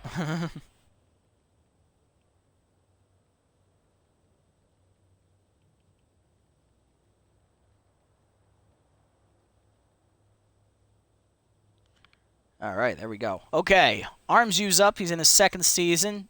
Finally managed to start hitting over 200. The entire first half of the year, he was hitting under 100, so I'll take what I've gotten out of him so far. First pitch is on its way from Hogswind when we jump in. That's a fastball outside, misses, ball 1. Late on that one. I don't know how I'm late on that one. 1-1. Curveball turned on, fisted to left. That's going to be an easy play for Evergreen. She'll put it away, 1 out. Brings up McDowell, he's 0 for 1 today. Arsenio looking to keep his hot hitting going. He was the player of the game last game. He went 3 for 4, drove in a run.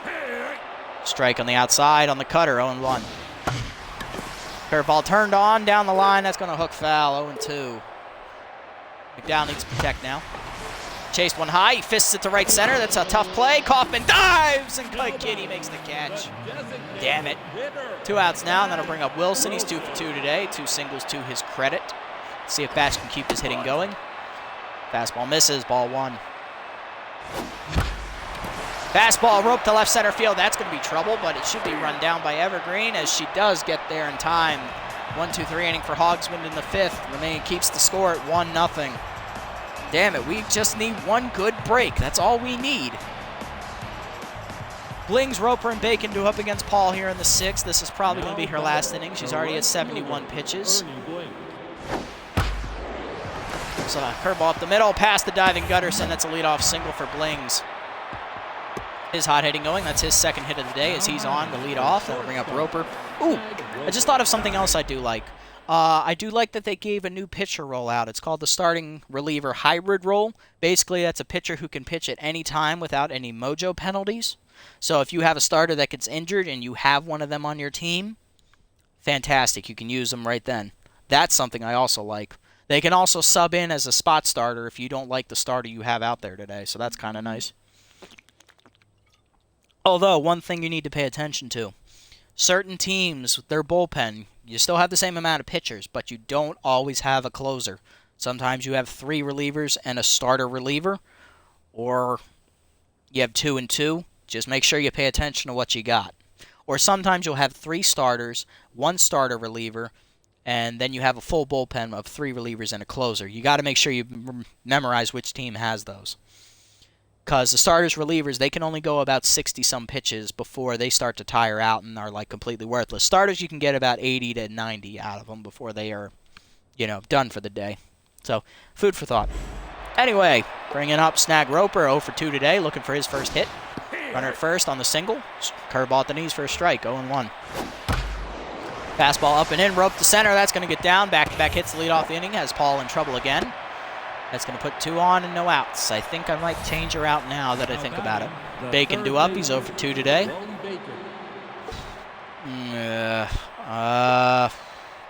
I'll give her one more. These guys are pretty slow. We might be able to get a double play. Bacon is not that slow, though, so we got to be careful. 2-seamer away. Called a strike on the outside. Oh, no problem. 0-1 count. Fastball down and in. Misses. Just inside. 1-1. Slider up and in. Misses again. 2-1. I need that call, Blue. Come on. Curveball away. Misses again. 3-1. Ah, damn it. I think I made the wrong move. Change it down and away. Called strike 2. We got full count now. All right. Are the runners going to go? Probably. Fastball down and in. Roped up the middle. Off of Paul's glove. This could be a double play. Goes to second 1. Not in time. Bacon's too damn quick. Fielder's choice, though, puts runners on the corners with 1 out, as that'll bring up Momo Tobo. He's 0 for 2. Reached on an error his first time up and then grounded out. Looking to come through here for his team. Fastball up. Taken outside. Ball 1. Tobo is actually a recent acquisition for the Wild Pigs. He was picked up in free agency just a few games beforehand as the slider's down and away. 1-1. 2-seamer inside. 2-1 the count. Change it down. Called a strike. We got a 2-2 count now as Paul looks to put him away. Curveball down and away. Outside. It's off his glove. Runner's going for second. Throw down from McDowell's not in time. 2 in scoring position now as the double play is thwarted. Full count now to Tobo. Fastball down and away. Grounded back up the middle. It's past Paul to McClure. He's got to go to first. That's 2 outs. Run will score on the play. It's an RBI ground up for Tobo. 2-0 the score as Kaufman in now. 1 for 3. Singled in her last plate appearance. Fastball up. Taken high. Ball 1. Curveball down and away. Misses outside. 2-0 the count. Slider down and in. Misses low. We got a 3-0 count again as Paul looks to come back. Change up. Blocked her on 4 straight, and that'll load the bases. Now batting, the center fielder. Stiffs up now. 1 for 3 today. Oh, no. Runners at the corners. My bad. I thought Tobo was still on. Stiffs due up now. I think that's going to do it for Paul. She's at 90. 5 2/3. Once again, she's going to get no run support and be on the hook for the loss. We're going to go... All right, so all 3 of these guys are available. Okay. Let's go Yago. Got to go righty here, I think. What's the lineup look like? Righty, lefty, lefty, lefty, lefty. We got a bunch of lefties due up, actually. Let's go with Manning. Let's go with our best option out of the pen. See if Kyson can get out of this. Manning is a second-year reliever. The southpaw had a 3.24 ERA and an 0.84 WHIP this year. Very good numbers to back up his Rookie of the Year contender numbers last season. He's going to look to retire Stiffs here or retire somebody. Curveball down and in, taken for a called strike as Stiffs let it go by. 0-1. Good pitch there from Kyson. Fastball up and in, called strike number 2. He's quickly ahead. Let's see if we can put him away. Change up down and away. Rope the second. McClure drops it, and that's going to get through. It's a single. 3-0 the score now. McClure couldn't handle the hard hit ball. Is that an error? It is an error. That is the second error of the day for Caleb. As the run scores, it'll be unearned, charge to Paul. Manning now has runners at first and second with 2 outs as he faces lefty Randy Mann, formerly of the Hot Corners in year number 1. First pitch fastball, roped out to deep left center field. Back on it is James. He's at the warning track. He looks up, and it is gone. Home run for Randy Mann. It's a 3-run bomb. The former Hot Corner gets revenge against his old team, his first of the season. And it's 6-0. They've broken the game open in the 7th. And that pretty much epitomizes our entire year. Manning cannot slam the door. 3-run score on the homer. And now Spanky Wagnered up. Although, ironically, his ERA hasn't moved. All 3 of those runs are unearned. Granted, one of them will go to Paul anyway, but the other 2 don't count. Wagnered up, behind 0-1 in the count. Changeup misses inside. Ball 1-1 the count as Manning is now tense, looking to get out of this jam. Curveball on the outside. We got 1-2. Fastball down and away. Wagner fouls it off, staying alive. Going changeup up and in. Popped up on the infield. Let's see if Caleb can catch this pop fly. Yes, he can. Thank fucking Jesus. 5 runs score here, or 4. All of them are pretty much unearned. I believe 4 of them are unearned. 1 of them is earned. 6-0 the score for the Wild Pigs as they break it open in the 6th. Bottom half coming up. We got McClure, Ducci, and Taters. McClure 1 for 2. The only reason he's staying in is because he's one of our hottest hitters of the year. He's hitting over 400. 3 homers, 5 RBIs. I got no choice but to leave the third-year player in. Hogsman to face. Fastball on the outside. Got a strike. 0-1. That misses way inside. Cutter was nowhere near it. 1-1. That fastball caught it. 1-2 now. That turned on, ripped the third. It's off Bacon's glove. That's going to be an error. McClure gets some revenge as he reaches via the error. Hey, he leads off. He gets on base. There you go. Turn the bad luck to someone else, bruv. That is an error to Wally Bacon. It'll be E5 in your scorecard, and that'll bring up Ducci with a runner at first and no outs. Fastball rope foul, just laid on that cutter, 0-1. Fastball outside, rope to right field. That's going to be an easy play for the right fielder. Blings over, he puts it away, 1 out. I'm amazed he didn't drop that with how low his fielding is. Hey, Curly, welcome back, brother. Mash Tater's up now. He's 0 for 2 today. Looking to get something going here. Curveball hung in the middle of the plate. That's driven deep to center field. It is high, it is far, and it is gone off the batter's eye. Mash Taters comes through with his 3rd homer of the season. And that 2-run shot will claw the Hot Corners a little bit closer. It's 6-2.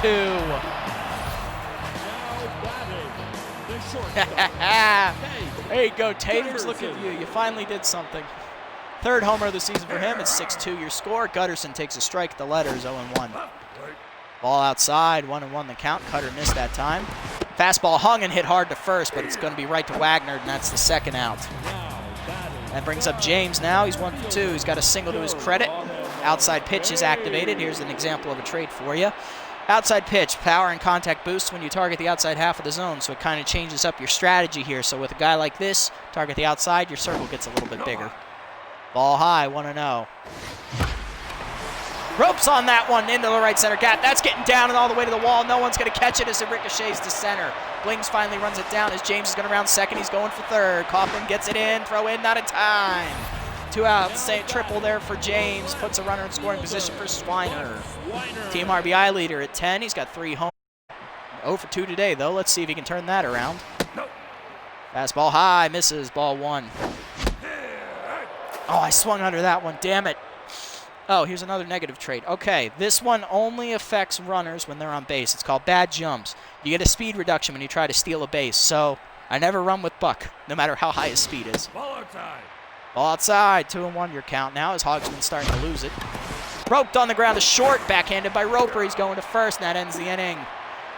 Hot Corners do get on the board, though, thanks to the 2-run bomb by Mashed Taters, and an unearned run will be charged to Hogswind on that as Bacon made the error. Top 7 we go. Evergreen, Blings, and Roper to face Manning, who only threw 9 pitches in that debacle of a frickin' inning. Now batting, the left fielder. Evergreen, of course, has inside pitch. This one is basically the opposite of what James has. Target the inside part of the zone. First pitch fastball from Manning's on the outside, called a strike at 95. Good velocity there from the young arm. Change up away, rip back to Manning. What a reaction there from the second-year man. Puts it away, 1 out. Ernie Blings. This one's the same as the others. This one's high pitch, though, so target the upper half of the zone. Blings, of course, 2 for 3 today, hitting almost 100 on the season. Ball low, 1-0. Curveball missed. Fastball misses inside that time. We got a 2-0 count. Change up down. We got a strike now as Manning finally finds the strike zone, 2-1. Curveball down and in. Called strike, 2-2. I'm going to throw him down in the zone all the time. I don't care if he finally figures it out. Fastball down and away. Just misses outside. We got a full count now. Manning looking to come in here. Blings lurking to draw the walk. Possibly a hit. Depends on where this pitch is. Change it down and in. That's going to be low. Wild pitch. Did not need that. Manning gives up the walk as that'll put the slow-footed Blings at first. Only man slower in the lineup is up following him. Snag Roper. The shortstop's 1 for 3 today. He's in his 3rd season here in the Dynasty. He was a rookie in year 1. Fastball down, misses. Ball 1-0. Change up and in. Got a strike called on Roper, 1-1. Fastball down and in. Ball 2-1. Jesus Christ. Curveball down. Rope to second base. Past McClure. It's going to be a base hit. Nothing you can do about that one. First and second now with 1 out as Manning's got to work out of this jam. Taking up now. Tense after the error in the field last inning. He's 0 for 3. No homers, 1 RBI. He's a backup this year. Fastball called a strike on the inside, 0-1. Curveball down and away. We got a 2-strike count now. Change up down and in. Swung through it, strike 3. Bacon is retired as he chased a low change from Manning. 2 outs. Momo Tobo grounded into a fielder's choice his last time up. Drove in a run. He's 0 for 3 today. Loves the inside pitch, but I don't care. He can't hit. Fastball on the inside, called a strike, 0-1. Good pitch. Change up away. Rope to right center field. That's going to be dangerous. Diving is James. He cuts it off, but it's going to get down for a hit as Tomo drives in the run. 7-2 your score as runners are at the corners with 2 outs. Lucky placement. I couldn't get to it, but I'm glad that dive worked out. Had I missed that, we're talking at least 8-2. Kaufman up now, 1 for 4 today. Fastball inside for a strike, 0-1. Manning looking to get through the inning here. That's just about all I'm going to get out of him. Curveball, rope to left center field. That's perfect placement once again. Swiner can't cut it off as that's going to be extra bases for Kaufman. Second and third now with 2 outs as a run scores again. It's 8-2. We're falling away. Here's Stiffs, 1 for 4 today with a double. Curveball down and away. Rope to right field. That's getting down for another base hit. 1 run scores. Kaufman's going to try and score. Relay throw, not in time. 2 RBI double, single there from Stiffs. 10-2 as we're going to take Manning out now. His season's done anyway, so we're going to bring in, well, screw it, we're already losing big. DeBaziz, our worst reliever. Let's go, Lou. He's got walk prone, so this is a negative trait. You get the 3 balls with this man, your accuracy drops by 25, and pretty much you can't find the strike zone. Given how low his accuracy is, you're looking at about a 5. DeBaziz comes in, got a 9.64 ERA, 1.93 whip. He's only pitched in a handful of games, and, well, he sucks. I only got him in cap space. Fastball on the inside, called a strike, 0-1. Only thing he's got going for him, he's 23 years old. I can develop this man. Next pitch is going to be a forkball down in the way to Randy Mann as he takes a ball low, 1-1. Curveball down and in, called strike number 2 as he tried to offer at it and couldn't, 1-2. Fastball up and away, skied to left, should be an easy play for Buck. He moves a couple steps to his left, puts it away for the final out. DeBaziz does his job, but 4 more runs come across. Wild Pigs extend the lead to 8. Bottom half of the 7th, we got Yidu up. 0-2 the count. Okay, so this actually brings this situation into fruition here. The Wild Pigs need to win today, which looks like they're going to at this rate. But if they win, there's going to be a tiebreaker at 8-8 for the last spot in the playoffs in our conference. They need to beat us by 34 runs in order to secure the playoff spot. This could happen if I decide to do that, but I don't want to. I want this to be somewhat entertaining. Hogs win here, starts the 7th inning against you. Hanging curveball roped up the middle, and Arms gets on base. The second-year player does his job and starts it off right with a single. That brings up McDowell. Arsenio is the rookie this year. He's 0 for 2, 406 average. Looking for his first hit of the contest. Strike at the letters, 0-1. Good pitch there. Second pitch fastball, rope to short. Easy play for Roper on the nice leap. 1 out. That brings up Wilson, 2 for 3 today with 2 singles. It's 452 average. Still looking for his first RBIs of the season, of course. Fastball down the middle on the cutter, 0-1. Good pitch. Curveball hangs, driven deep to right field. That chases the fielder back. It is at the wall. He's up looking. He misses it. It's a home run. Patch Wilson gets his first of the season in the final regular season game. It's a 2-run shot, and the Hot Corners shrink the lead to 6. It's 10-4. What a shot, Patch. That's why we signed you last year in the playoffs. Here is Caleb McClure hitting 397. I believe he has no hits today. Still looking for his first. Rope that first pitch curve, gonna hang as Stiffs runs it down in the gap for the second out. Ducci now 1 for 3 today with a single, and that will do it for Hannah Hogswin. She's given up 4 runs, and in comes the third-year lefty, Hander Ospecialo. 4.60 ERA, 1.66 whip. Still not having a great season after his tremendous rookie year. He's had 2 down years. Let's see if they hold on to him in the free agency period coming up. Speciala comes into this outing. He's juiced and he's tense. So kind of counteract each other there. He's got about the same ratings he would if he was in normally. He has the specialist trait, though. This one's special. This is the best pitching positive trait you can get. Minus 10 power, minus 15 contact to batters that face you from the same side. So if you're a lefty and you face a lefty, you got him. Righty versus righty, you got him. However, it doesn't affect players of the opposite hand, so really no effect here for Ducci. Change up. Curveball misses high, 1-0. Slider turned on, roped up the middle. Ducci gets a base hit. Good job from Pomp to keep the inning alive, as that's going to bring up Taters, who went yard his last time up. But the specialist trait is going to come into effect here because he's neutral. Had he been locked in, it probably wouldn't affect him. But since he's not locked in and he's neutral, he loses the ratings. Specialo looks to get out of the inning here against Taters. Curveball hangs, driven deep to left center field, chasing Stiffs back, but it's going to die on the warning track, folks. Stiffs has got it, and that's going to be the third out as the inning is over. 2 more come across for the Hot Corners as they shrink the lead back down to 6. Let's see if the bullpen can do their jobs and hold the lead. The Baziz will draw. Wagner to Evergreen and Blings, the worst part of the order. It's the middle. Wagner is 1 for 4 today. He's got a double to his credit. Still hitting under 200 on the year, though. Curveball down, rope the third. Ducci knocks it down. That's going to be a single, though, as well. Ducci's not the best fielder, so I don't expect him to make that catch. Leadoff single will do the job, though, as Wagner's on, and that'll bring up Evergreen, 1 for 4 today with the single. Looking for her second hit of the contest. First pitch fastball, line foul. She's just late. Evergreen likes the inside pitch, so I'm going to keep it outside. Curveball down, taken, called strike 2 as she checked on it, couldn't offer. Here comes the next pitch, forkball down, low, 1-2, just misses. DeBaziz looking to put her away. Lou's next pitch is a fastball, popped up. Shallow left center, maybe center. Gutterson for it. Hopefully he can catch this. He can. His fielding's a 0. Oh, that's going to be the first out, and that'll bring up Ernie Blings. 2 for 3. Hold up, timeout. When is Gutterson up? Gutterson's up for... Fuck! Okay. I can't make the defensive substitution I want to. I got to wait till after he bats. Guy I want to bring in can't hit for shit, but he's the best fielder in the game. All right, Ernie Blings up now. He's 0.95 average. Comes into this one. Takes one low, ball 1. First pitch, forkball missed. That fastball's going to miss, too. I can't. Hold on. Let me get the left stick back in. Hold on. There we go. Okay, I got it back in the socket. Let's go. 2-0. Forkball hangs up. He didn't offer on it, thank God. 2-1. Blings is a notoriously good power hitter when you leave it up in his happy zone. Fastball down. That's skied to right center. Going to be easy play for James as he goes over. In the gap, puts it away for the second out. So the back leadoff single hasn't come back to hurt us yet.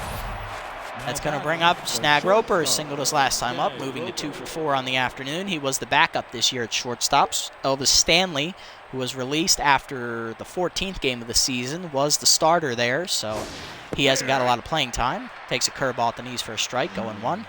But the numbers are good for a backup. Fastball inside misses, 1-1. Forkball up and away, misses, 2-1. I can't get that damn call today. Fastball down, second, McClure there, goes to first. That'll end the inning, thank Christ. Okay, bottom 8 we go. The Disease gets through the 8th cleanly. Let's see if we can cut the lead again. Gutterson leads off, then James and Swiner.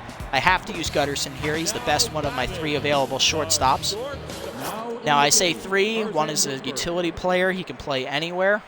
And the other one is a utility infielder, but they both can't hit. So Gutterson has to play. Defensive substitution here for the Wild Pigs as Tarzan Woodburn will come in and play first. That's a good move as he can't field. First pitch to Gutterson is a fastball that misses outside from Ospecialo, 1-0. Slider hangs in the middle of the plate, drives it to center, but that's got nothing on it. That's going to be an easy play for Stiffs. That's 1 out. Damn it. Here's Geronimo James, 2 for 3 today. He tripled in his last at bat. Also has a single to his credit. Fastball on the inside for a strike. Good pitch from Ospecialo. Broke his bat on that one as it's grounded to Kaufman. That's going to be 2 quick outs. That brings up Swiner, 0 for 3 today. Of course, this is the left-handed part of my lineup, so Specialist hurts me here. Slider down the middle for a strike, 0-1. Slider misses inside that time, 1-1. Fastball roped to first, diving is Woodburn. See, that's what you get, fans. Flips it to the pitcher covering the bag, and it's a 1-2-3 inning for the Wild Pigs in the 8th. Top 9 we go. Bacon, Tobo, and Kaufman do up against Disease, so I'm going to let try and close this out here. Bacon's 0 for 4 today. He's also made an error in the field. All right, I can make my defensive sub now. Oh, not that one. No, we're going to take out Gutterson. We're going to bring in Digafordo. This is what I'm talking about. This man cannot hit. His power is a 3. His contact is a 20. It's horrible. But he's one of the best fielders in the game, and he's a new character, so why not? And second base, I'm going to bring in Winston Draper here to play second for Caleb. And I can't use my backup my starting catcher, because Oliver is hurt, so McDowell has to stay in. And Hanzo can play anywhere, but I don't see anyone else that's slumping at the current moment, so I'm going to leave him off for right now. That's all I'm going to make. Disease will face Bacon here to lead off. The righty, grounded to first, diving his taters. He can't get there. That's getting down the line towards the corner. Yu cuts it off. He's coming up throwing for second, but Bacon holds it first. He's 1 for 5 today. That brings up Tober today. Single and 2 RBIs to the man's credit. Got 1 on the single and 1 on a fielder's choice. First pitch forkball down and away for a strike, 0-1. Second pitch fastball down and in, misses low, 1-1. Curveball down, strike at the outside corner on the knees, 1-2. Whiffer activates. Okay, whiffer. That one is when you're batting with the 2-strike count. I believe you lose ±10 contact. Of course, Tobo's ratings are so low, it's pretty much a kill shot at this point. Let's just try and put him out of his misery.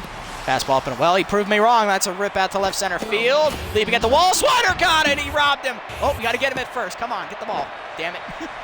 Well, he proved me wrong, but that's a nice rob out there by Big Country out and left. Man still got some hops, even in the losing effort. It's going to be 1 out now. Runner still at first. The Kaufman up. She's gotten on base her last 2 times. Fastball on the outside for a strike, 0-1. Forkball down, back to DeBees. First to second, 1 on to first. Got her! It's a double play out of the inning. Bottom 9 we go. It's 10-4. What a play.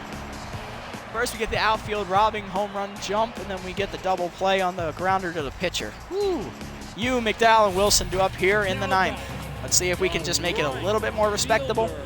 I'm not expecting a win. Now in the game, number 14. All right, defensive change here for the Wild Pigs. Snack Biggs, former player for the Hot Corners. I signed him in the middle of year 1, had him finish out year 1, and then I released him at the beginning of year 2. He's going to take over for Bacon at third. That's a very good play. Biggs is a much better fielder. Curveball at the letters for a strike, 0-1. Fastball turned on, ripped to left, but that's going right to the fielder for the first out. Yep, we Mike Trouted him. That's right. Here's McDowell, 0 for 3 today. Arsenio still looking for his first hit. Fastball grounded softly to second. I chased that one. Kaufman got it, 2 outs. Now batting. Brings up Wilson. He's 3 for 4 today. Homer, 2 singles, 2 RBIs. Let's see what we can do with him now. Fastball up for a strike, going 1. This is his first time against Ospecialo today. Curveball hangs, grounded to first. Woodburn there, gets to the bag himself. 1-2-3 inning, that ends the season. Corners lose with a final of 10-4. A lot of hits, just couldn't string them together. They strung their hits together. 2 late innings, really blew it up. Defense was poor from one particular individual who we won't name. Looking at the hit boxes here, or box scores, I guess. Everyone in the Wild Pigs starting lineup got a hit. Everyone in our lineup got a hit, except for Gutterson and Swiner and McDowell. Okay, well, we need more of that if we want to win. Home runs go to Randy Mann on their side, as well as Wilson and Taters on our side. That's how we got all our runs today. We're like the Orioles from 2016. Hogswin takes the win in 6 2/3 of work. 9 hits, 3 earned runs, 2 homers given up, 2 1/3 innings of scoreless relief for Ospecialo as he works the... He would have gotten the save had it been closer. Paul goes 5 2/3 innings, gives up 3 earned runs on 9 hits and a walk. Manning goes an inning plus, 4 earned runs given up on 5 hits and a walk. Not a great outing. That's actually the worst outing I've had with him in his career. And Lou Dubaziz goes 2 1/3, scoreless innings. Good work for him. Randy Mann is your player of the game with the home run, of course. Wilson follows him up with his. And then Kaufman, who went 2 for 5, drove in a run, scored twice, stole a bag, basically did everything he could on offense. No bonuses. Yes, that's just how bad our season's been. I'm in the top 500 franchise players in the game, though. That's nice. I'll take that. All right, that'll bring us to the playoffs. We are not in. We finished the season with a record of 5-11 after making the playoffs the first 2 years of this dynasty. We fall short rather badly, actually. I believe we finished 4 games back of the lead. Let's check those standings to make sure of that. Yes, we finished 4 games back at 5-11, worst record in the entire league. So we go from having the best record in the first 2 seasons to having the worst record this year. Yeah, thank you. I appreciate that. It's much harder. So 50, if you play on 50 in Super Mega Baseball 2, I recommend starting around 35 or 40. It'll be about the same because it is a little bit more difficult. Then I suggest working your way up from there. Just as a good starting point. Maybe 30. 30 to 40. Somewhere in there is a good starting point. Let's see. Looking at this. Okay. All right, so your playoff teams. Herbisaurs are the 2 seed, Moonstars are the 1, Sandcats are the 3, and the Sawteeth are the 4 on the Super side. And on the Mega side, you're welcome, Beewolves are the number 2 seed, Crocodons are the 1 seed, Heaters are your 3 seed, and the Buzzards are the 4. All right, and then let's look at these little transactions here that happened after the game. Now, the good thing about this is that you can target players on the free agent pool so you can watch when their salary goes down. Depending on how long your season is, salary will either go down quickly or it will go down slowly. I play the shortest standard franchise season, which is 16 games, so salaries decrease very rapidly after every game. So you can actually target players and see what they're asking for so you can sign them and, balance your budget. And then you also get updates on when other teams release players. After every game, the computer will already release or sign players, and then you will get dibs on who's left before you start your next game. So here, the Nemesis got rid of Jeffrey. They got Jeffrey Jenkins to replace Yolanda Cooper. That is just to cut cap space. That's the only reason they did it. Then we got a couple guys I'm targeting. Then Kyson Manning. You also get these little notifications when different progressions happen for your players. Some of them are random. Some of them you can buy on the player development screen. But this one is a random one. If they're a younger player, these random ones tend to be more positive. There are a few negative ones. And when they get older, they tend to be more negative in nature. This one is good because our pitcher... So, actually, reading this is pretty useless. Our pitcher got plus 10 fielding because he watched the movie Dodgeball for a week straight. Why couldn't I get that for my catcher or McClure?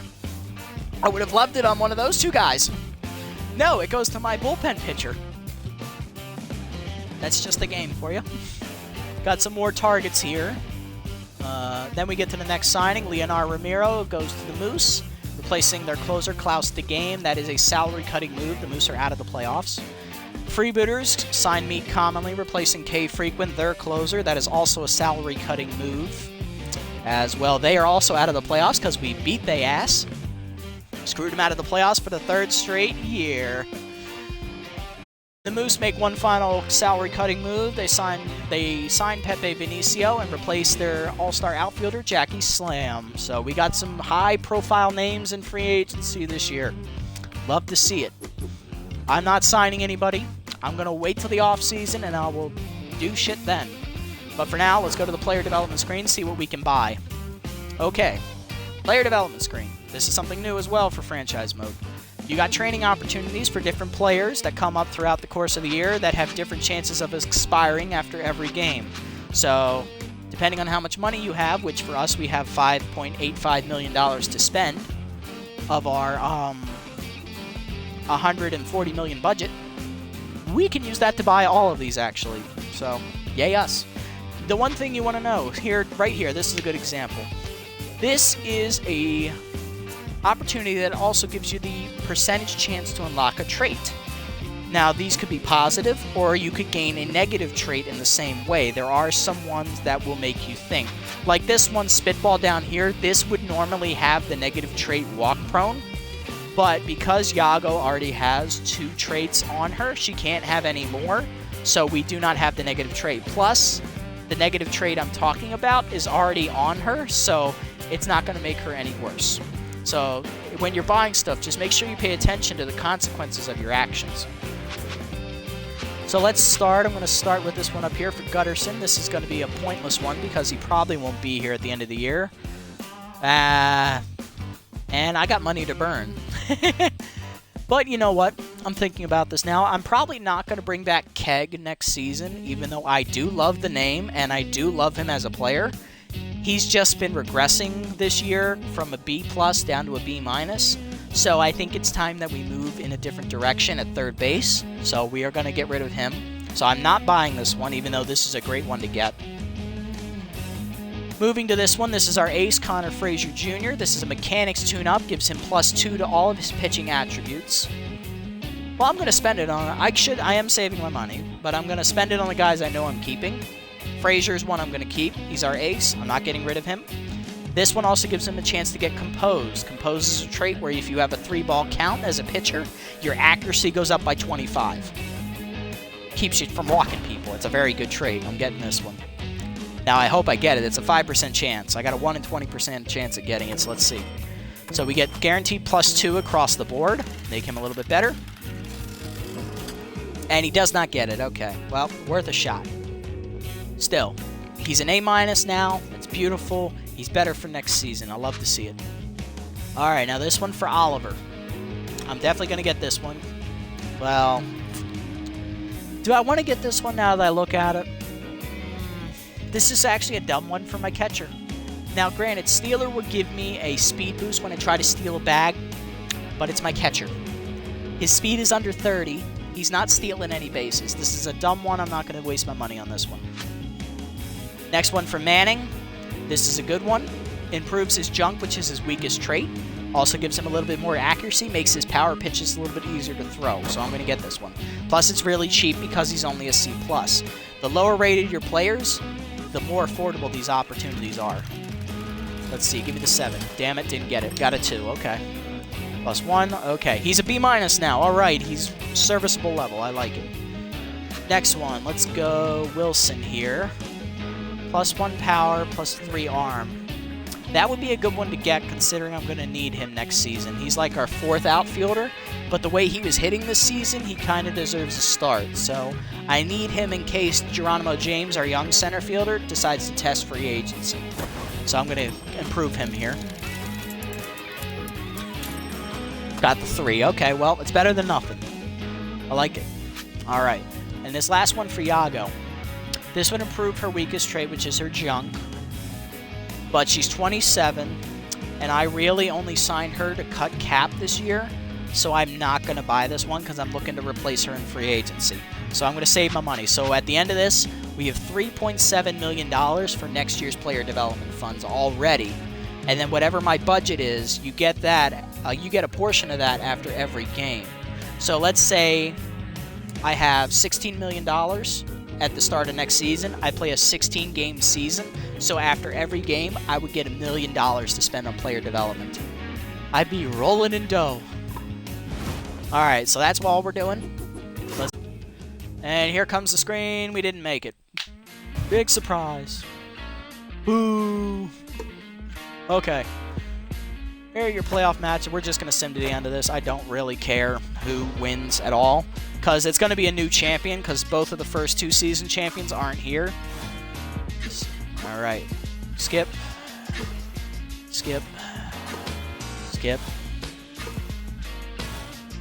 Herbisaurs tie it up. Force game 3. Sawtooth force game 3.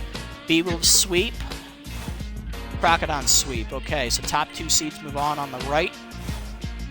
2 seed wins in 3. 4 seed wins in 3. Okay, that's an upset. Herbisaurs win. Beewolves win in extras. Okay. Herbisaurs sweep. They go to the finals. Beewolf sweep. So number 2 seeds match up. That's 6-0 and 5-1. Herbisaurs win. Damn it! Why is it our division rivals that win? That's the Herbisaurs' first playoff appearance. They win the title. They were losing record the first 2 seasons. Look at that. They flipped it. All right, let's go to the offseason. Okay.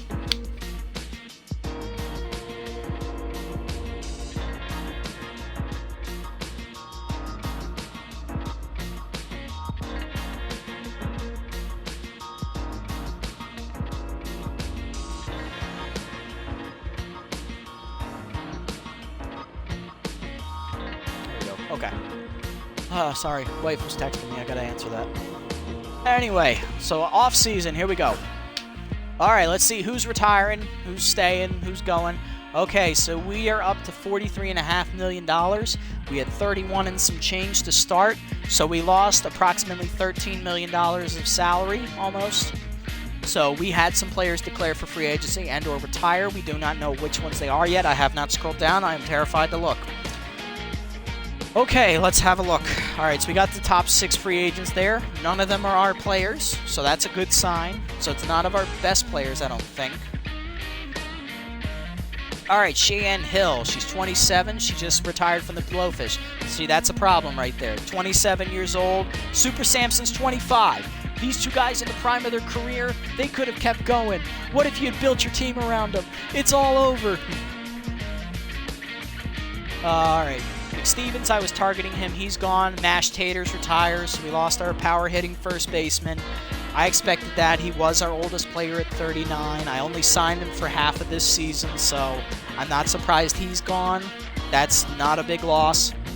Keto Moonshada retires. Chuck Burmany retires. Ducci resigns. Okay, he got caught in a scandal, so this is a nice little thing. Sometimes your players don't want to resign, but outside events force them to. So in this case, he got caught up doing something he probably shouldn't have.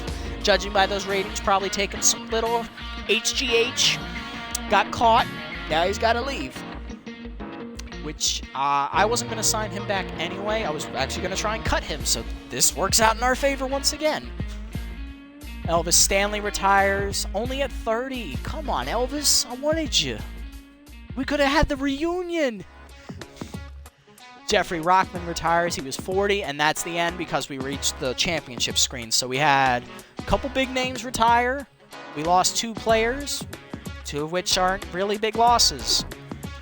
So here's how free agency works in franchise mode. It's divided into 32 rounds. Each round, you get first dibs as the user player to sign anybody you want. Just keep in mind, you cannot go over your budget, and if you have a full roster, you must release somebody in order to sign them. So please make sure you do your math on your salaries. Alright, so let's take a look at this roster and see where we can get better, what we need to get. We need to get a starting first baseman, that's number 1. We also need to get a backup first baseman, that's number 2. We need a new starting third baseman to replace Gutterson because I'm looking to get rid of him. I need a solid everyday shortstop. That's number 4. We need to get rid of Magico. I'm going to keep Afordo because he's a good fielder. That's really all he's here for. He can't hit. And then I also need a backup middle infielder to replace Winston Draper. He was just a salary cutting move again. Looking at the pitching, I need to get rid of Bellamy Ballay, so we need a starter.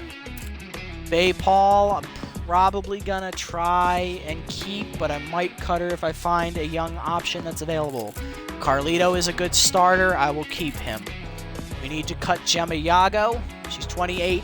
I have no use for her in this bullpen. We're going to keep Manning, we're going to keep Harrison, and we're going to keep Debaziz. They're all young, and they can still develop, so they will stay. So sum that up for me. We need a reliever. We need 1 to 2 starters. We need a backup middle infielder. We need a starting and backup first baseman. And we need a starting third baseman and a shortstop. That's about 8, 9 things, okay? Let's go look at the available players. Alright, good thing about this, you can sort this by money, you can sort this by age, you can sort this by a particular trait, particular overall, which it already defaults to. You can also do it by age. I like doing it by age because I like to see how young my players are and what position they play.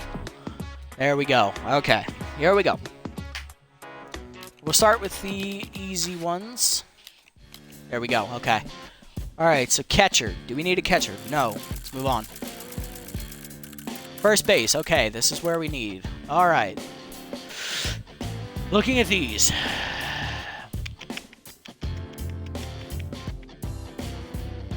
Okay, so we got some young guys here at the top. Cora Walls and Khalil Rogers. Obviously, Cora is the better player. She comes in with a negative trait. Now, with rookies, those negative and positive traits don't always exist. They're just placeholders sometimes for, like, when they replace someone who retired in the free agent pool, it's a bug. They'll come in, they'll have that trait on their screen, then after the first week it goes away. So we need to keep that in mind. I like both of these guys. Let's put them on the target list. And then we also need a backup. And I'm not picky about how good my backup is, but I'd like it to be a B- or better. So, I don't like Ruby Green. She doesn't field well. That's why I don't like her. I need a first baseman who's going to catch the ball. I can't have them dropping every throw over there. So I'm going to put Lafayette on here, because 52 is okay. That's actually pretty good for a first baseman. And that salary will come down because she's a B-. They always start out overpaid. You don't need to sign someone right away. You can wait for the salary to drop. I've noticed some patterns. Okay, moving on. I need a backup middle infielder. Okay.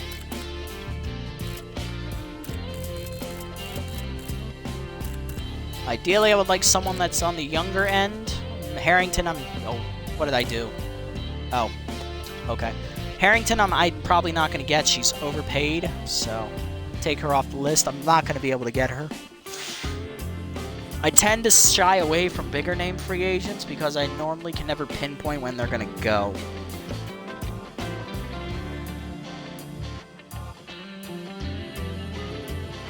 Let's see, Tyree Freeman. Now that's an interesting one. Power hitter. Okay, can't run. Can't throw. Good fielder, though. Most second basemen generally don't have a cannon, so that's not surprising. I like Sloop Whoopity. Young guy. But he'd be competing for a starting job, so... Plus, he can't play shortstop. I'm gonna pass. Hartman, he's old. Probably not gonna get him. Cox, nah. I don't like that one. I've had Cox, actually. She can't hit. That's the one problem. She's very inconsistent at the plate. Let's go... Put Freeman on there. And I'll put Nero Wyatt on there, too. Just as a backup option. Okay, moving on. I need a third baseman. Starting caliber. Princeton Carp is not starting caliber, but is a young player. I like that. So I'll put him on the list. Vanessa Copeland. That's starting caliber, yes, but very, very high price tag. Not going to be able to pinpoint that.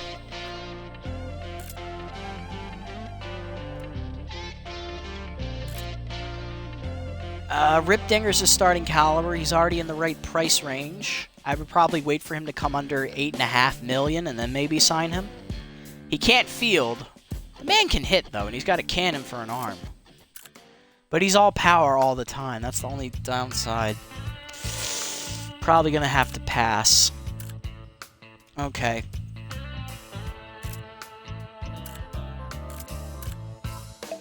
Alright, we'll put Copeland on there. I'll try and sign her, but I'm probably not going to be able to. Shortstop. I need a starter. Electro was on the team this year. He couldn't hit, so I got rid of his ass. He's basically, if the ball is not in the middle of the circle with him, he's not going to hit it. He's a pure power hitter. Aguilar, I want to keep on there. That's good starting caliber right there. Numbers. Let's see. Who else we got? Oh, Roper's a free agent. Good fielder. Pretty decent hitter. He just can't hit. He can't run. Why not? Let's put him on there. I like him. Got a backup option here with Dawson Longstroke. We could bring him in to replace Dig because he can hit. Oh my God, I think I just solved all our problems.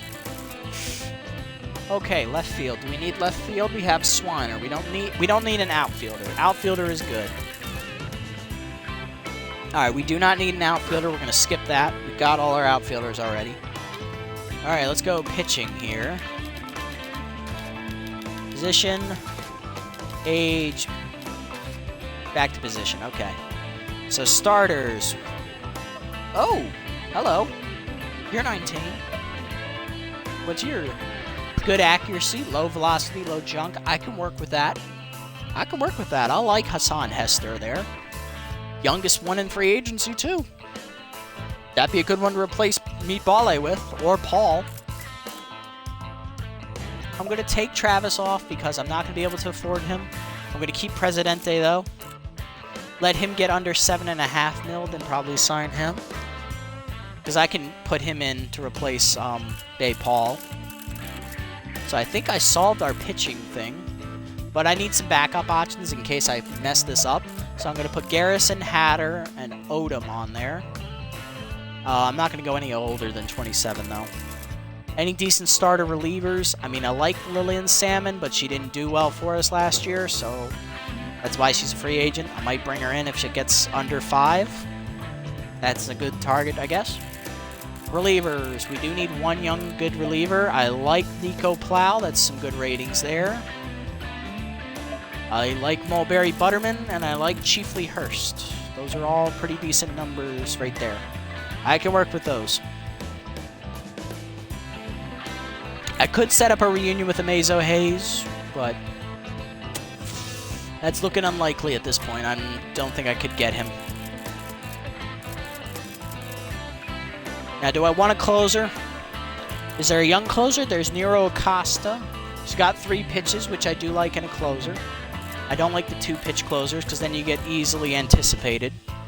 But I think I'm going to pass because he's really expensive and I'm not going to be able to afford that as well as all the other stuff I need. So we'll stick with what we got targeted. Let's move. All right, let's advance around, see what happens. All right, so Salmon's gone. I figured she would go, so that's why I wasn't too pressed. Let's see, Wide-Loads make the first move. They get Dirk Sportswood, former hot corner. Played the first 2.5 years of this dynasty with us, and then I cut him to cap space, so he's going to the other conference. Why then Nemesis gets Salmon. Okay, she's going to go into her 2nd season. Hayes, former hot corner member, goes to the Moose. That's a division rival, you son of a bitch. You bastards.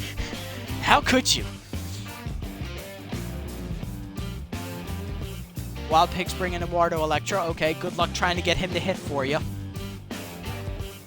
Heaters get Rosemary Harrington. Ooh, that's a good upgrade there at 2nd. I like that. Jacks bring in Messiah.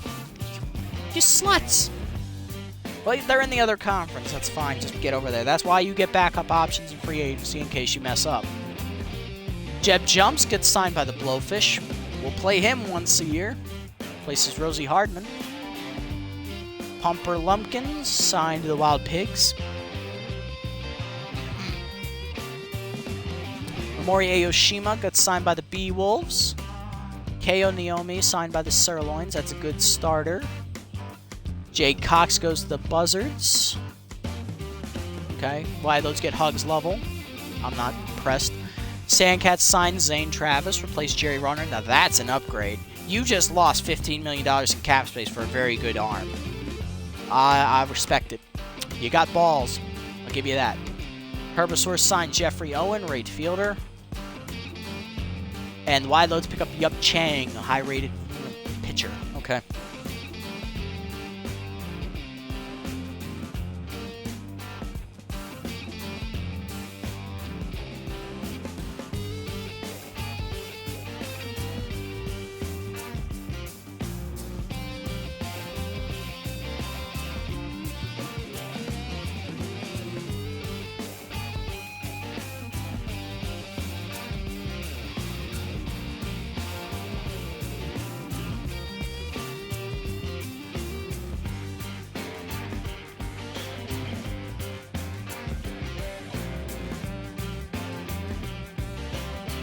Alright, okay, let's get back in it. Okay, so we didn't lose a whole bunch of our targets, which is good. Unfortunately, we did lose quite a few. So, A- level here. That's probably going to go pretty quickly. Probably soon. I say around 15 mil. I mean, I have the money to spend, but if I do that, I've got to cut spaces somewhere else, which means I got to go lower quality on the other free agents. That's why I'm more comfortable signing someone for Rodgers. I can probably talk him down to about $9 million or something, which I am okay with paying. That's not that overpriced. Lafayette be a good backup. I'd probably want to get her down closer to like 8, maybe 7.5, maybe down to 6 million if I can force her there. She's a little bit older, so I could probably do so. Nero Wyatt, he's young, so I probably can't force him down too far. Maybe like 8 million at the lowest. Freeman, I can have a little bit more wiggle room with that. I can probably get him down to like 7. Copeland, maybe the same thing. Carp, I can definitely get him down to like maybe 5 million or so, maybe a little under, and then I can pick him up. Aguilar, yeah, the B pluses, they're a little bit harder to get for me. I could probably get them down to like 9 million maybe. C level you can push down to like maybe under 4 million. Hell, I've even pushed some down under 3 million before I've signed them. That's just how low value they are. So I am in no worry about any of them signing this time. Then looking at the pitchers on our target list, 15, 12, 14, 10, 9.5, not worried yet. 9.5, also still not worried yet. And then 7. A little bit more worried, but not quite. Okay, let's move on to the next round. I generally don't make too many early moves. I wait till like round 10 or so, and then I start making moves because I need the salaries to come down a bit. Any signings? Lars Stadcliffe, our former backup catcher, goes to the Sandcats. Good for him. Bentley gets signed by the Platypi, replaces Macy Stone. Good upgrade there. Simba Delano goes to the Sandcats. He's just a placeholder. I guarantee you they sign a better reliever later in free agency. Raffy Slaps gets picked up by the Moose for third base. That's backup caliber. And here's lock up Ruby Green, another backup caliber. Okay, I'm getting a I'm gonna skip another round though. I'm getting a better feel for where these are gonna go. Nemesis signed Wes Yogurt, top level pitcher. Love it. Stay in that side of the conference, please. Kalismani Baron gets signed by the Freebooters. Makes their bullpen a little bit more dangerous. Don't like that. Nemesis get Rip Dingers. Okay. Liking what I'm seeing. Liking what I'm seeing. Next round, please. Round 5. Okay, here we go. Platypi gets Sting McGee. Okay. Decent signing. Snag. Crocodons give Joseph Broseph, one of our former relievers. Okay, go to the other conference, please. Stay over there. Let's see. Rally Overo goes to the Moose. They got a good closer, a good reliever. Fuck, that's 2 good relievers they signed. Or maybe one. I'm thinking of the other. I'm thinking of the freebooters. And none of our other guys are in danger of signing yet, I don't think. I'm going to go another round. Now into round number 6 after round 5. Blowfish get Junior Young Senior. He's still kicking at 45. My man. Lana Rhymes goes to the Platypi. Okay. Cameron Blacksmith goes to the Blowfish. Okay, I'm not impressed. And all these guys are still available. Okay. So none of my targets have gone since round 1, so that's good. They're all just getting cheaper and cheaper and cheaper. I love to see it. Next round, please. Round number 6 is done. Let's see what was done. Remington Sharp signed by the Sirloins for the bullpen. Good age. Macy Stone picked up by the Sandcats. Okay, that's going to be a placeholder. They're going to replace her later. Ah, no problem, bud. You haven't missed much. I have not made any signings yet. We're about to sim week number 7 here.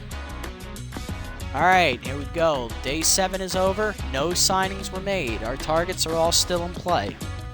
So let's take a look. Okay, we got 10.5, 9.3. Okay, so we're getting closer on some of them B levels. Carp is under 5 million. That's normally about the time I start to worry with him, but I might be able to push him down under 4.5. Then I'm going to pick him up. I'm willing to take a chance because I doubt anyone's looking at him. Son Hester's down to 6.5. Okay, we can push him down much, much further. B pluses probably go a little bit under 10. So I'm going to start to worry next round. Skip. Round 8 is over. No signings once again. You love to see it. Okay, Aguilar's just under 11. Probably can push him. Hester's 6.2, 4.6 for long stroke. Okay, one more round. I got long stroke as our starting backup shortstop.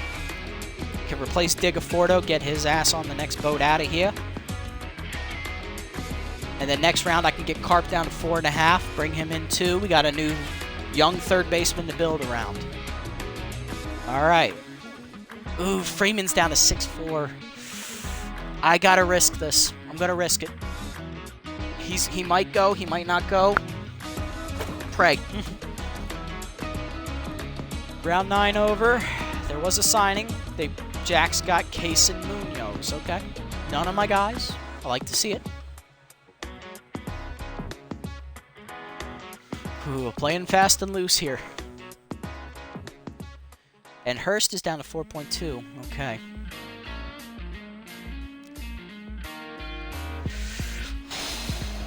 I'm tempted. I'm tempted to go one more just to get 10 out of the way. Fuck it. How'd I do? No signings. Screw you, system. I got it. All right, let's have a look. Long stroke down to 4.2. Okay, not bad. 4.3 on Carp. Okay. Let's see what we can do here. We're going to start with the pitching. We got less needs there, so let's start there. We're going to start with the bullpen. We only need one pitcher right here. Relievers, please. Let's have a look. Butterman's down to 6.6. For a B level, that is considered cheap. I may be willing to eat this $4.6 million here. Lau's down to 5.5. It's a little bit more friendly. Hurst is down to 4. Honestly, all 3 of these are upgrades. It's just, I'm not going to do Hurst. Plow, 19. Mulberry's 21. Mulberry has good velocity, good accuracy, but he's only 3 pitches. Plow is 4 pitches. I like the accuracy and junk combination. I'm going to go Plow. I'm going to take the lower rated one here, but he's young and he's the youngest one. So this is an upgrade. Let's bring him in. Welcome Nico Plow, the rookie is going to be signed. Perfect. We fixed the bullpen for now. Let's look at the rotation. 4.1, what do we got? Sansa, these guys are still overpriced. We don't need to make a move yet.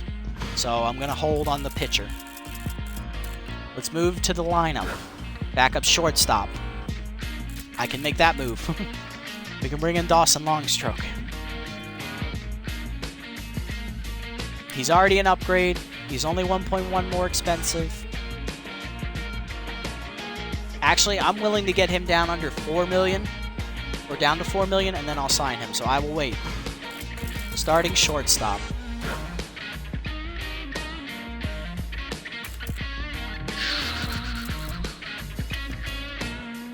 $10.3, $9.2. Okay, not worried yet.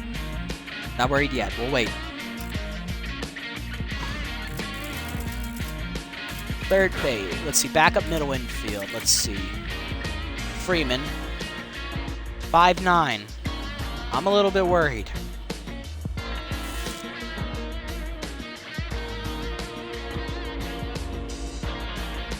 I can't risk it. I'm bringing him in. Freeman's coming. Give me Freeman. All right.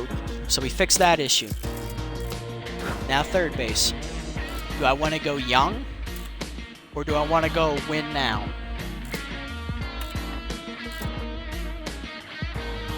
I mean, his ratings are actually almost the same as Gutterson. If you look down there at the bottom, he's only -9 in the power department. He's -7 in the arm department. He's a better fielder. He's a better runner. And his contact is where he's lacking, really. Copeland is better runner, better fielder, better thrower, better power hitter. Contact's about the same. Honestly, I might need to sacrifice money here and go for Copeland. So I'll wait on third base. What else did I need to do? I think that's... Oh, first base. Yes, backup first base. Backup first base. Lafayette's down to 7.3. I'm not worried yet. 8.7. I'm a little bit worried. I'm willing to go under 8.5, though. So we'll wait one more round. Let's go. Got some moves done. That's good. Any other signings? Wide, let's go for Blue Michaels. That's good. He was a shortstop I wasn't targeting. So that's a good sign.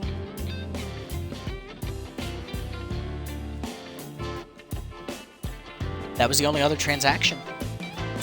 Ooh, interesting. You love to see it.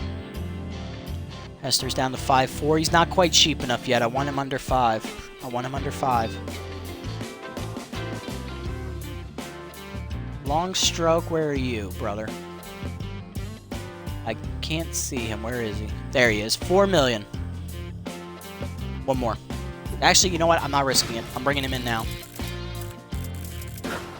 All right, we fixed backup shortstop too. We got long stroke. Okay. We're down to 36 million. Okay. This is going well. This is going surprisingly well. We haven't royally fucked ourselves yet. I like it. So what else do we need to address? Both first base positions. Starting shortstop. Starting third baseman. There's 4 spots left on offense and 2 starters. So that's 6 spots left. That's not bad. We're actually doing pretty well, actually, all things considered. Hester is not low enough yet, so I'm going to wait on him. Garrison's in the danger zone for when these starters tend to go. I don't want to push my luck too far. But I'm willing to go one more week, get her under 8 million, and then bring her in. So one more week. Let's go. Okay. Okay, so let's see. Pitching. Wild Pigs release Donovan Drake. Bring in Prawn all day. So that's a bullpen upgrade. Actually, that's a starting rotation upgrade. That's a pretty good upgrade, as a matter of fact. You spent only 9 million on that man? Magnifique. Rogers is at 8. Okay. Getting a little closer. 4 million for Carp. Alright, not worried yet. How's the other third baseman looking? 10-7. Okay, that's a little bit in the danger zone, but 10.5's like the low end on that. Willing to wait a little bit. Wyatt's at 8-8. That's the danger zone. Shortstop. 8-6. Roper's not quite there yet. Not quite.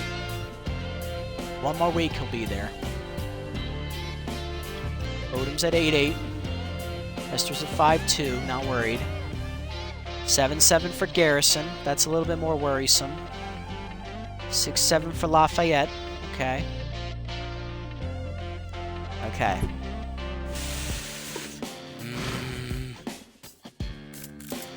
This is hard. This is really hard. trying to make moves and not overspend too much because I've got to balance 6 roster moves here. Starting.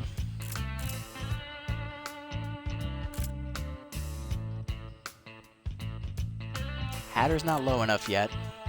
Garrison is.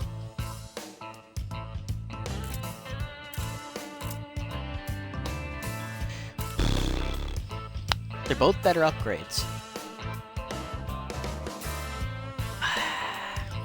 I don't know. Do I pull the trigger now or do I wait? I think I have to wait. But I want to pull the trigger.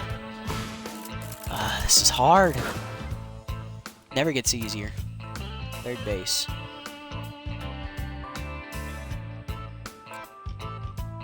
I say Vanessa goes under 10.5 and then we sign her. So we'll wait on the third base. Starting shortstop. Aguilar's under 10. Roper's down to 8.5 almost. One more week on that one. And a first base. Lafayette's at 6.7. Okay, let's put that down under 6.5 and then we'll talk. Khalil, he's at that borderline. Damn it. I gotta make this move now. Either way, I'm going to spend a lot of money on first base this year because both these guys left, so I'm going to have to eat the whole salary. Do I make the move now or do I wait? That's the question. Ugh.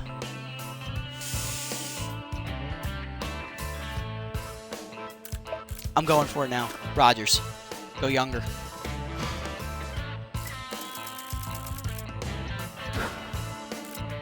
Then backup. I'm going to wait. I'm going to wait on the backup. Wait on the backup. Okay.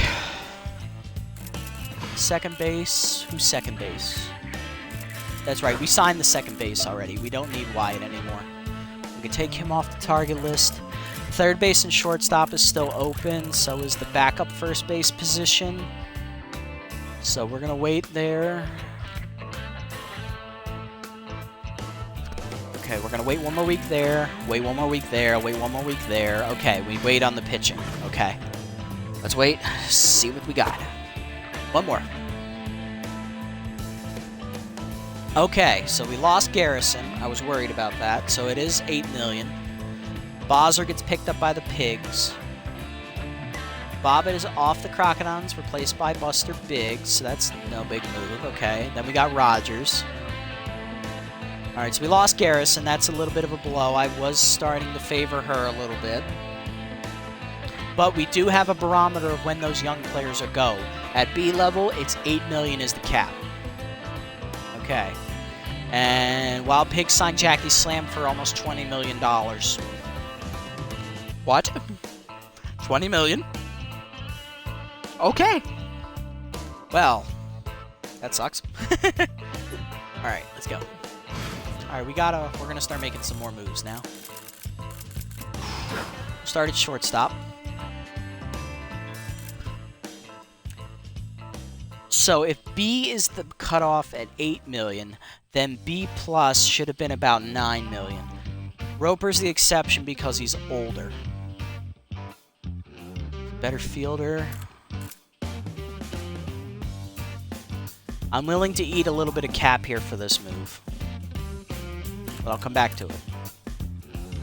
Third base, I'm eating a little under 6 million.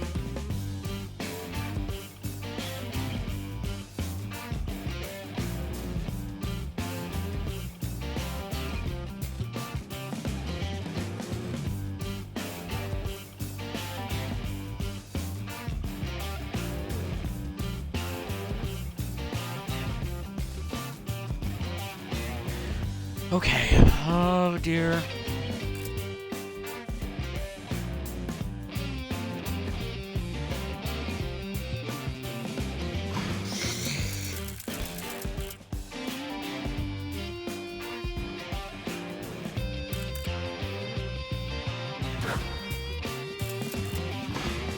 Alright, we'll wait on the third baseman too. Although I actually probably can't wait on Carp anymore. He's probably going to go here in the next week.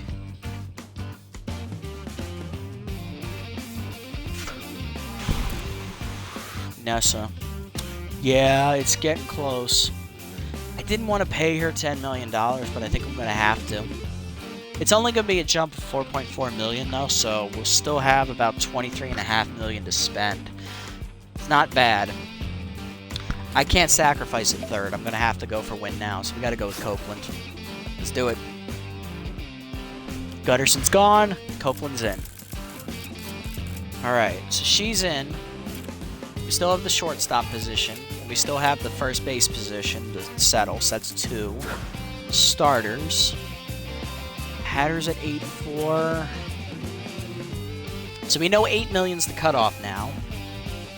I say we gotta go get Hatter now, if we're gonna do that then. Okay, so we gotta bring her in for Paul. It's a jump of 4.3, that puts us at 19.2. Getting close, I like that. Let's bring her in. Alright, so we got Hatter. So then we gotta replace Meatball, Hester's gonna be that one. We need to get him. I want him under 4.5, though. Actually, I want him under 4.7. Because I know I'm going to have to eat cap, because the cap doesn't go under $400,000 at a minimum for your players. I mean, salary doesn't go under $400,000 in a season. Meatball I signed for $700,000 for one start. So, not a bad investment. Especially since we were already out at that point and I didn't care anymore. So Hester, I want to get him under 4.7, so that way it's at least a saving of less than $4 million. So I'm going to wait one more week on him, see what he does. But that's the only move we got left on the pitching side. We got to get the backup first baseman. Lafayette's down to 6.4. That didn't drop as low as I thought it would, so I'm going to wait. Get Lafayette under 6 mil. Okay, I like that. So we got 3 moves left to make. One more week. Alright, so Hurst gets signed to replace Binky Stevens in the Crocodiles bullpen. Young move there. Figueroa gets replaced by Liam Bird, a center fielder. Okay. Woodburn gets snacked up by the Crocodiles. He's back on his original team. That's fine. Roper's down to 8. Okay. That's about where he needs to be. They picked up Hester for 5. They never pick up C pluses for 5. Damn you, Heaters. Damn you and your bullshit. Shit. Cooper gets signed by the Freebooters. Harrington is replaced by Caleb Aguilar. Okay, well... Okay, we need to make the move at shortstop now, then. What else? Hernandez off the Heaters, replaced by Princeton Carp. Okay, so it's a good thing we made the move. We would have lost Carp this round. Yago... Oh, Yago's going back to the Heaters. Cora Walls gets signed by the Blowfish. That's a good move there at first. That's a very good signing. Overdogs gets Spicy Hangnail. Spicy Hangnail? Are you kidding me? I love these names they come up with. It's always cracks me up, man. That's awesome. Alright, focus. Focus, damn it. Focus.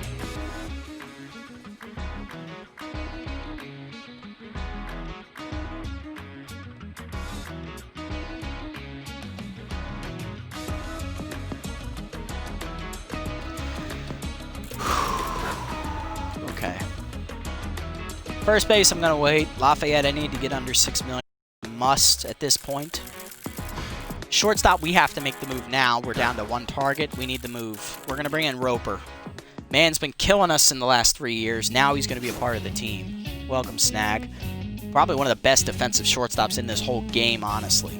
And to think, he's a created player. Started as a rookie at 29 years old. Year 1. So we're down to 15.7, but we only got 2 more offensive moves to make, I think. 1 more offensive move to make. That's bringing the first baseman back up. And then the other move is the pitcher. So we got 2 moves left.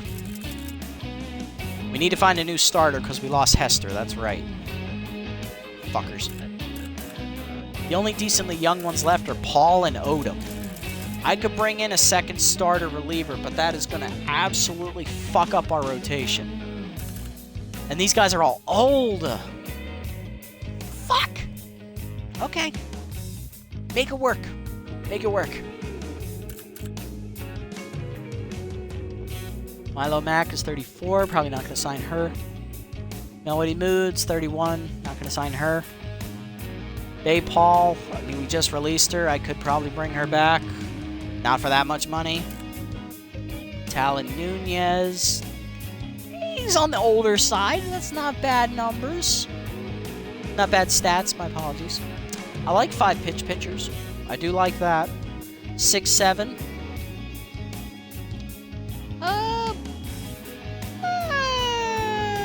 That would put us down to 9'7", right? But remember, I still have to sign the first baseman, so I need him to come down if I want him. I'll put Paul on the target list again. I pitch well with her, it's just she never gets any run support. So I can't hold that against her.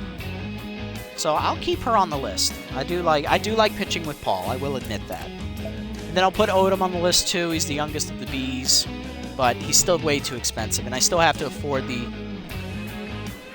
I know he's 33, but really he's the only decent option if we want to go for a win-now strategy. Or we could wait, because free agency's only half over. We can wait and see if any young guys are released. But for right now, I'll keep him on the target list if no one else picks him up. We have to wait. We do have to wait. That's the only downside to this. Alright, so Paul and Odom are still there. Kennedy's signed. Rookie left fielder goes to the Moose. They're getting better. They're getting better, and I don't like it. Trail Gruber goes to the Sirloins. Okay. Probably a little old for my liking. That's our move. Nunez immediately gets picked up. Okay, well, f me. Well, we don't have to worry about him retiring on me. The Nemesis are being dicks. Okay. So Lafayette, I'm going to get her down to what Pomp's salary was, which was 5'6". So that way I'm not losing any money on this great thing. That's good at least.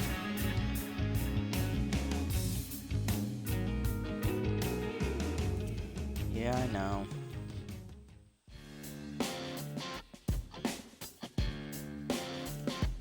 Alright, let's see. I'll trust you. I'll trust you. Don't worry. We're only round 15. This is only half over too, so we're not in trouble yet. Next round, please. Okay, let's see. Hester's off the heaters already. Look at you. Your trust is paying off. We got our target boy back. Let's just pray his numbers didn't go up. You have to watch that. If they release players, their salary might go back up because they'll demand more money because they'll think they're better than what they actually are. It's a very common trait. Where is he? His salary is still the same. He's 4.8. It actually went down. I like that. I need him under 4.7 though. I can't lose too much money on this move. So just like that, it came back for us. I like that. See, I knew it. You're right. I should trust you.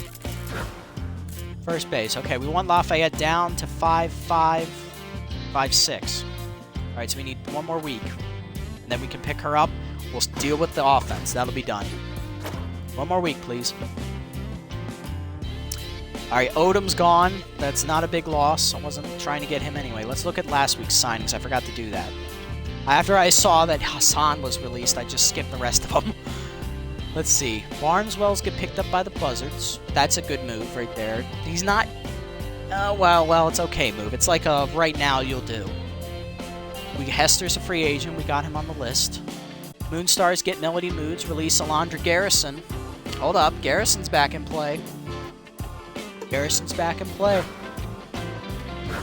I think I'm crazy enough to put her back on the list. Harrison's down to 7.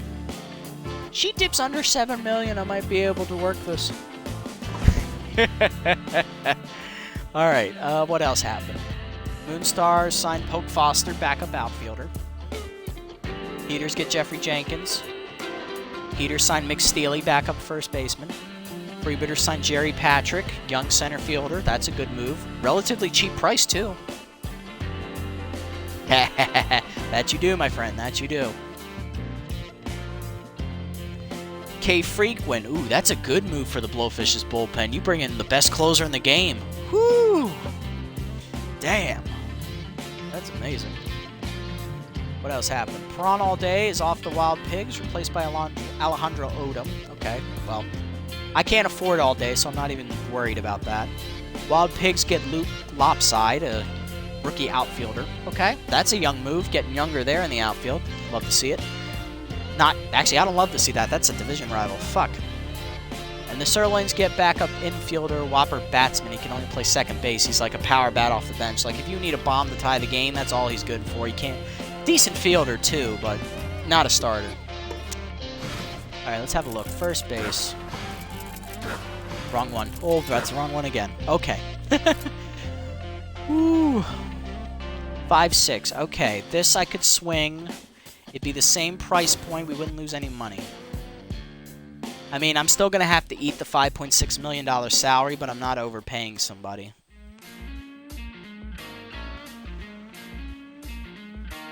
Actually... Yeah, okay. First base is dealt with.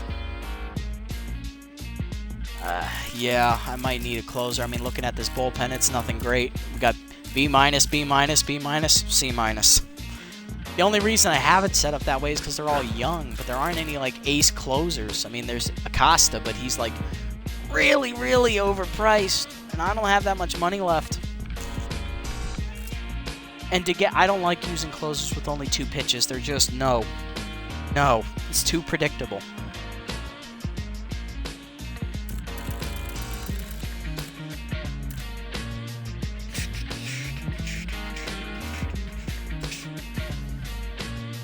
Plus, I still got to get the last starter. Crap. Alright, well. I don't have a lot of money. So we're going to have to cut meat ball. And I'm going to have to go Hester. Because I don't have the money to swing Garrison. I mean, I have enough money, but I want to have some money generate for player development next year. I'm already under 16, and I'm going to go under 8 with this move. I don't want to go under 5, because then I'm going to get absolutely no money for player development next year. So I think I'm going to have to just eat the $4 mil here, take Hester. I'm not overpaying him that much. Maybe a little bit, but not much. And he's a definite upgrade right away. I'm willing to work with a young starter, so let's go Hester.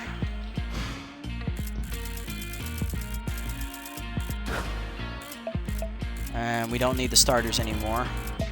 I'll keep Acosta on the target list because I want to see how far he comes down. See if any other closers get released too. Alright, I think we've done everything we needed to do this offseason. So we made moves. How many did we do? 1, 2, 3, 4, 5, 6 on offense, 7, 8 down here at the bottom, and 9. We got 9 moves. We got all 9 of our moves done. That's perfect. Alright, now we just sim out the rest of free agency, see if any other big signings are made, and see if any players get released that we could, like, jump on at the end for, like, cheap. Like, dirt cheap. Next round. Alright, so we made those 2 moves. Stracy Wickers, backup catcher, goes to the freebooters. Okay. Platypi get aggro marks, replace Chance Lauderbury. That's a definite upgrade there in the bullpen. Javi Otter goes to the Sandcats, replaces Macy Stone. She was just a placeholder. Sandcats get Prawn All Day, replace Zane Travis. Okay, Travis is not going to be on there. I guarantee you he gets signed within the next 5 weeks. So I'm not going to put him on the target list. Rosemary Harrington's going to the Platypi, and Acosta's down to 10 mil. Okay, next round.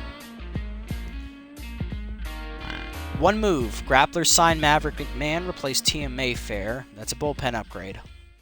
That's also in the other conference. I don't have to worry about that much.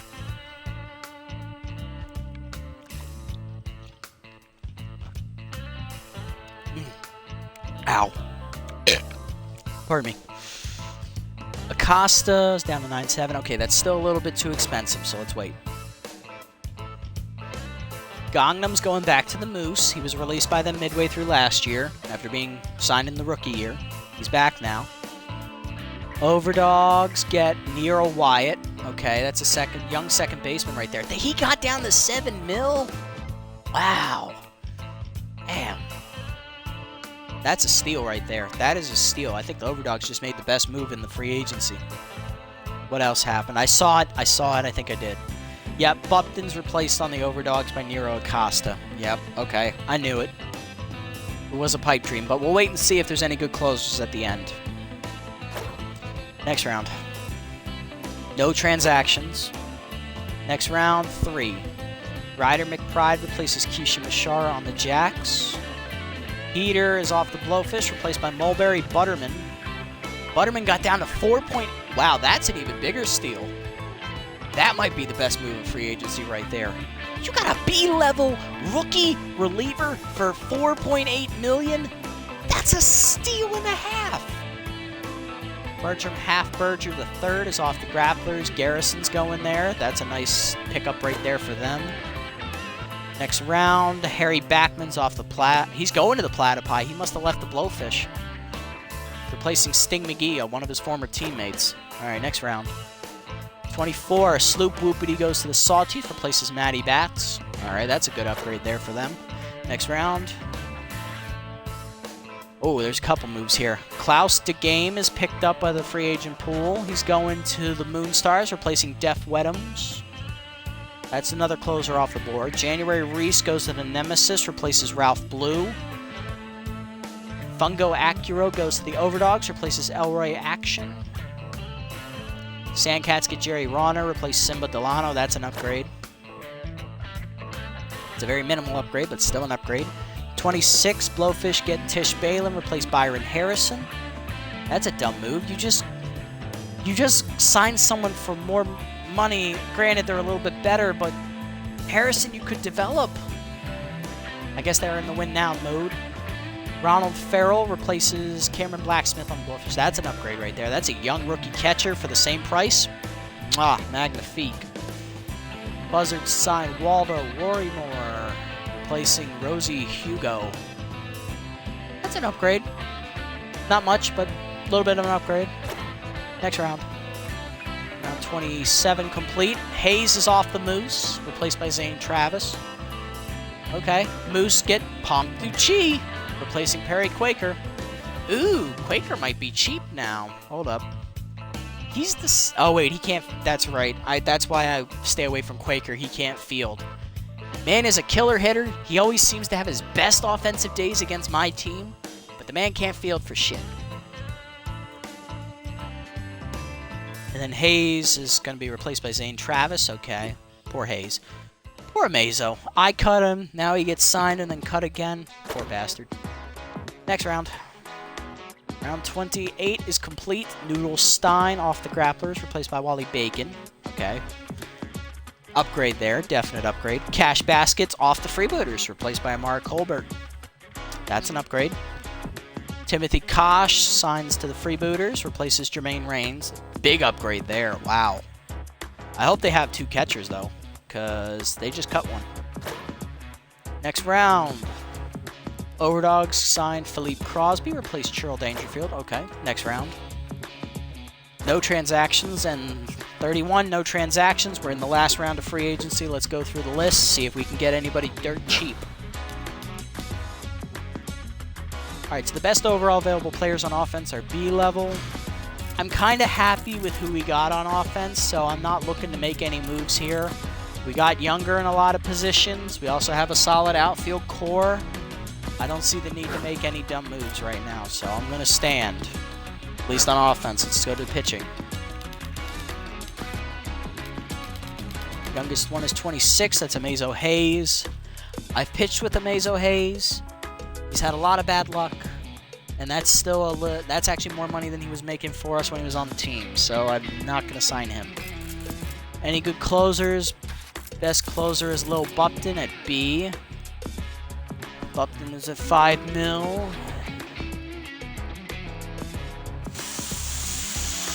And we got Rippin at 1.5. I don't like Rippin. All he does is throw gas.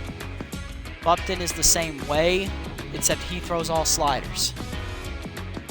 And I don't like a 2-pitch closer. All right, I'm not gonna sign him.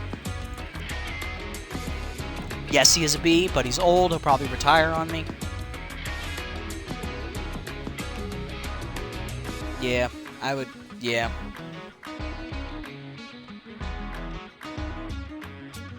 Yeah, I think we're good. I think we've done what we could here. Got younger in the rotation. Brought in Hatter, 24 years old. Brought in Hester, he's 19. We already had Frazier, who's 21. We got Carr, who's 20. So our rotation is like spot on young. Bullpen's young. We got 21, 19, 21, and 23. Brought in Plow. That's 19-year-old right there. Relatively cheap too. The only one pitcher makes over $8 million, and that's Hatter. And Frazier makes just under 8. We actually don't spend that much. Looking at offense, kept James, that's good. We didn't even have to sign him. He didn't even leave for free agency yet. Oliver's still young. Copeland is a good upgrade there at third base. Granted, she's making over $10 million, but we need a win-now player. She's a win-now player. Snag Roper's a good cheap option at short for $8 million at B+. That's actually pretty cheap. Rogers, 8.1, young first baseman to build around. McClure's still relatively young at second. Swiner's relatively young in left. Wilson is a backup. Yu is a young right fielder we can build around. McDowell, backup catcher, going into his second year. He was a rookie at 26, did very well hitting. Needs to work on his fielding, though. Lafayette's a good backup to have, just in case Rogers starts slumping. She can also come in and play in the outfield in a pinch. Freeman's good backup second base, and he's actually a utility player. He can play anywhere. That's amazing. I love that. And he's young, 19. And you got Longstroke. Backup middle infielder. Perfect. We did everything we need to accomplish in the offseason. Let's see if anyone else gets released.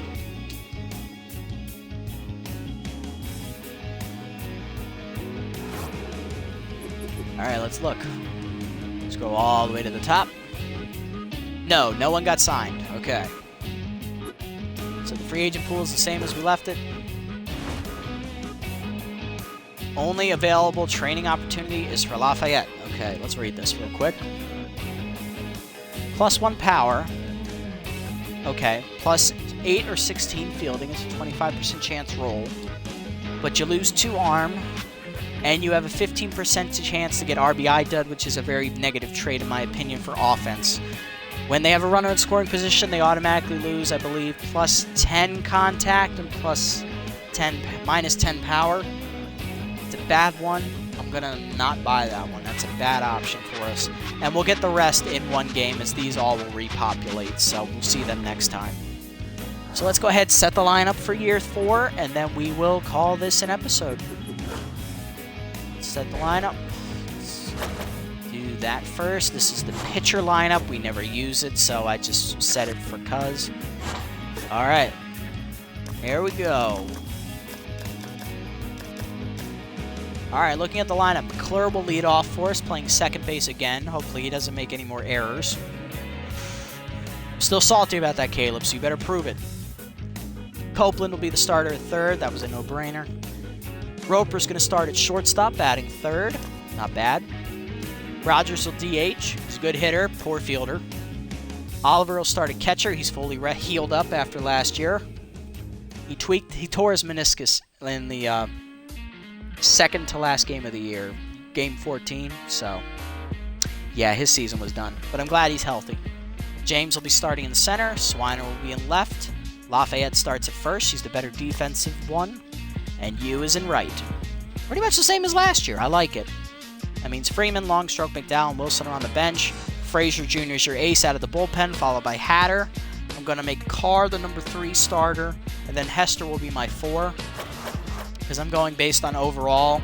In this game, the rotation automatically goes starting pitchers first and then hybrid pitchers. I do it by overall, so I'm going to have to remind myself to make Carr the 3 when that game comes up next year. But that's going to do it for the episode. We got through year 3, went 1 for 1 in the final 2 games of the season, finished at 5-11 with the worst record in the league. made some key moves in the offseason. We're ready. We're ready to win now. Next year should be good. I have a lot of expectations for this team, so hopefully we can live up to them. Thank you guys so much for watching. I'm going to catch you in the next episode. And also, don't forget, check this out on YouTube. I do upload these daily, so I will have this uploaded tomorrow while I'm at work, because guess what? I get bored. I don't have a lot to do. I can just upload this when no one's looking. So go ahead, check that out on my YouTube channel. That would be, I believe, at Von Prakniak. So if you don't know how to spell that, just type in Dynasty, which is the username here on Twitch. Should come up first, and it'll be under the Hot Corners Dynasty. I already have an episode that's actually scheduled to come out tomorrow, actually. So hopefully you all enjoy that one. But thank you guys so much for watching. We'll catch you in the next episode. Probably going to be streaming tomorrow night. I do not know when yet, but I can guarantee you it will probably be after 7 o'clock. So tune in probably around 8, and I will see you then. Thank you for watching. This is the Nasty One, signing off.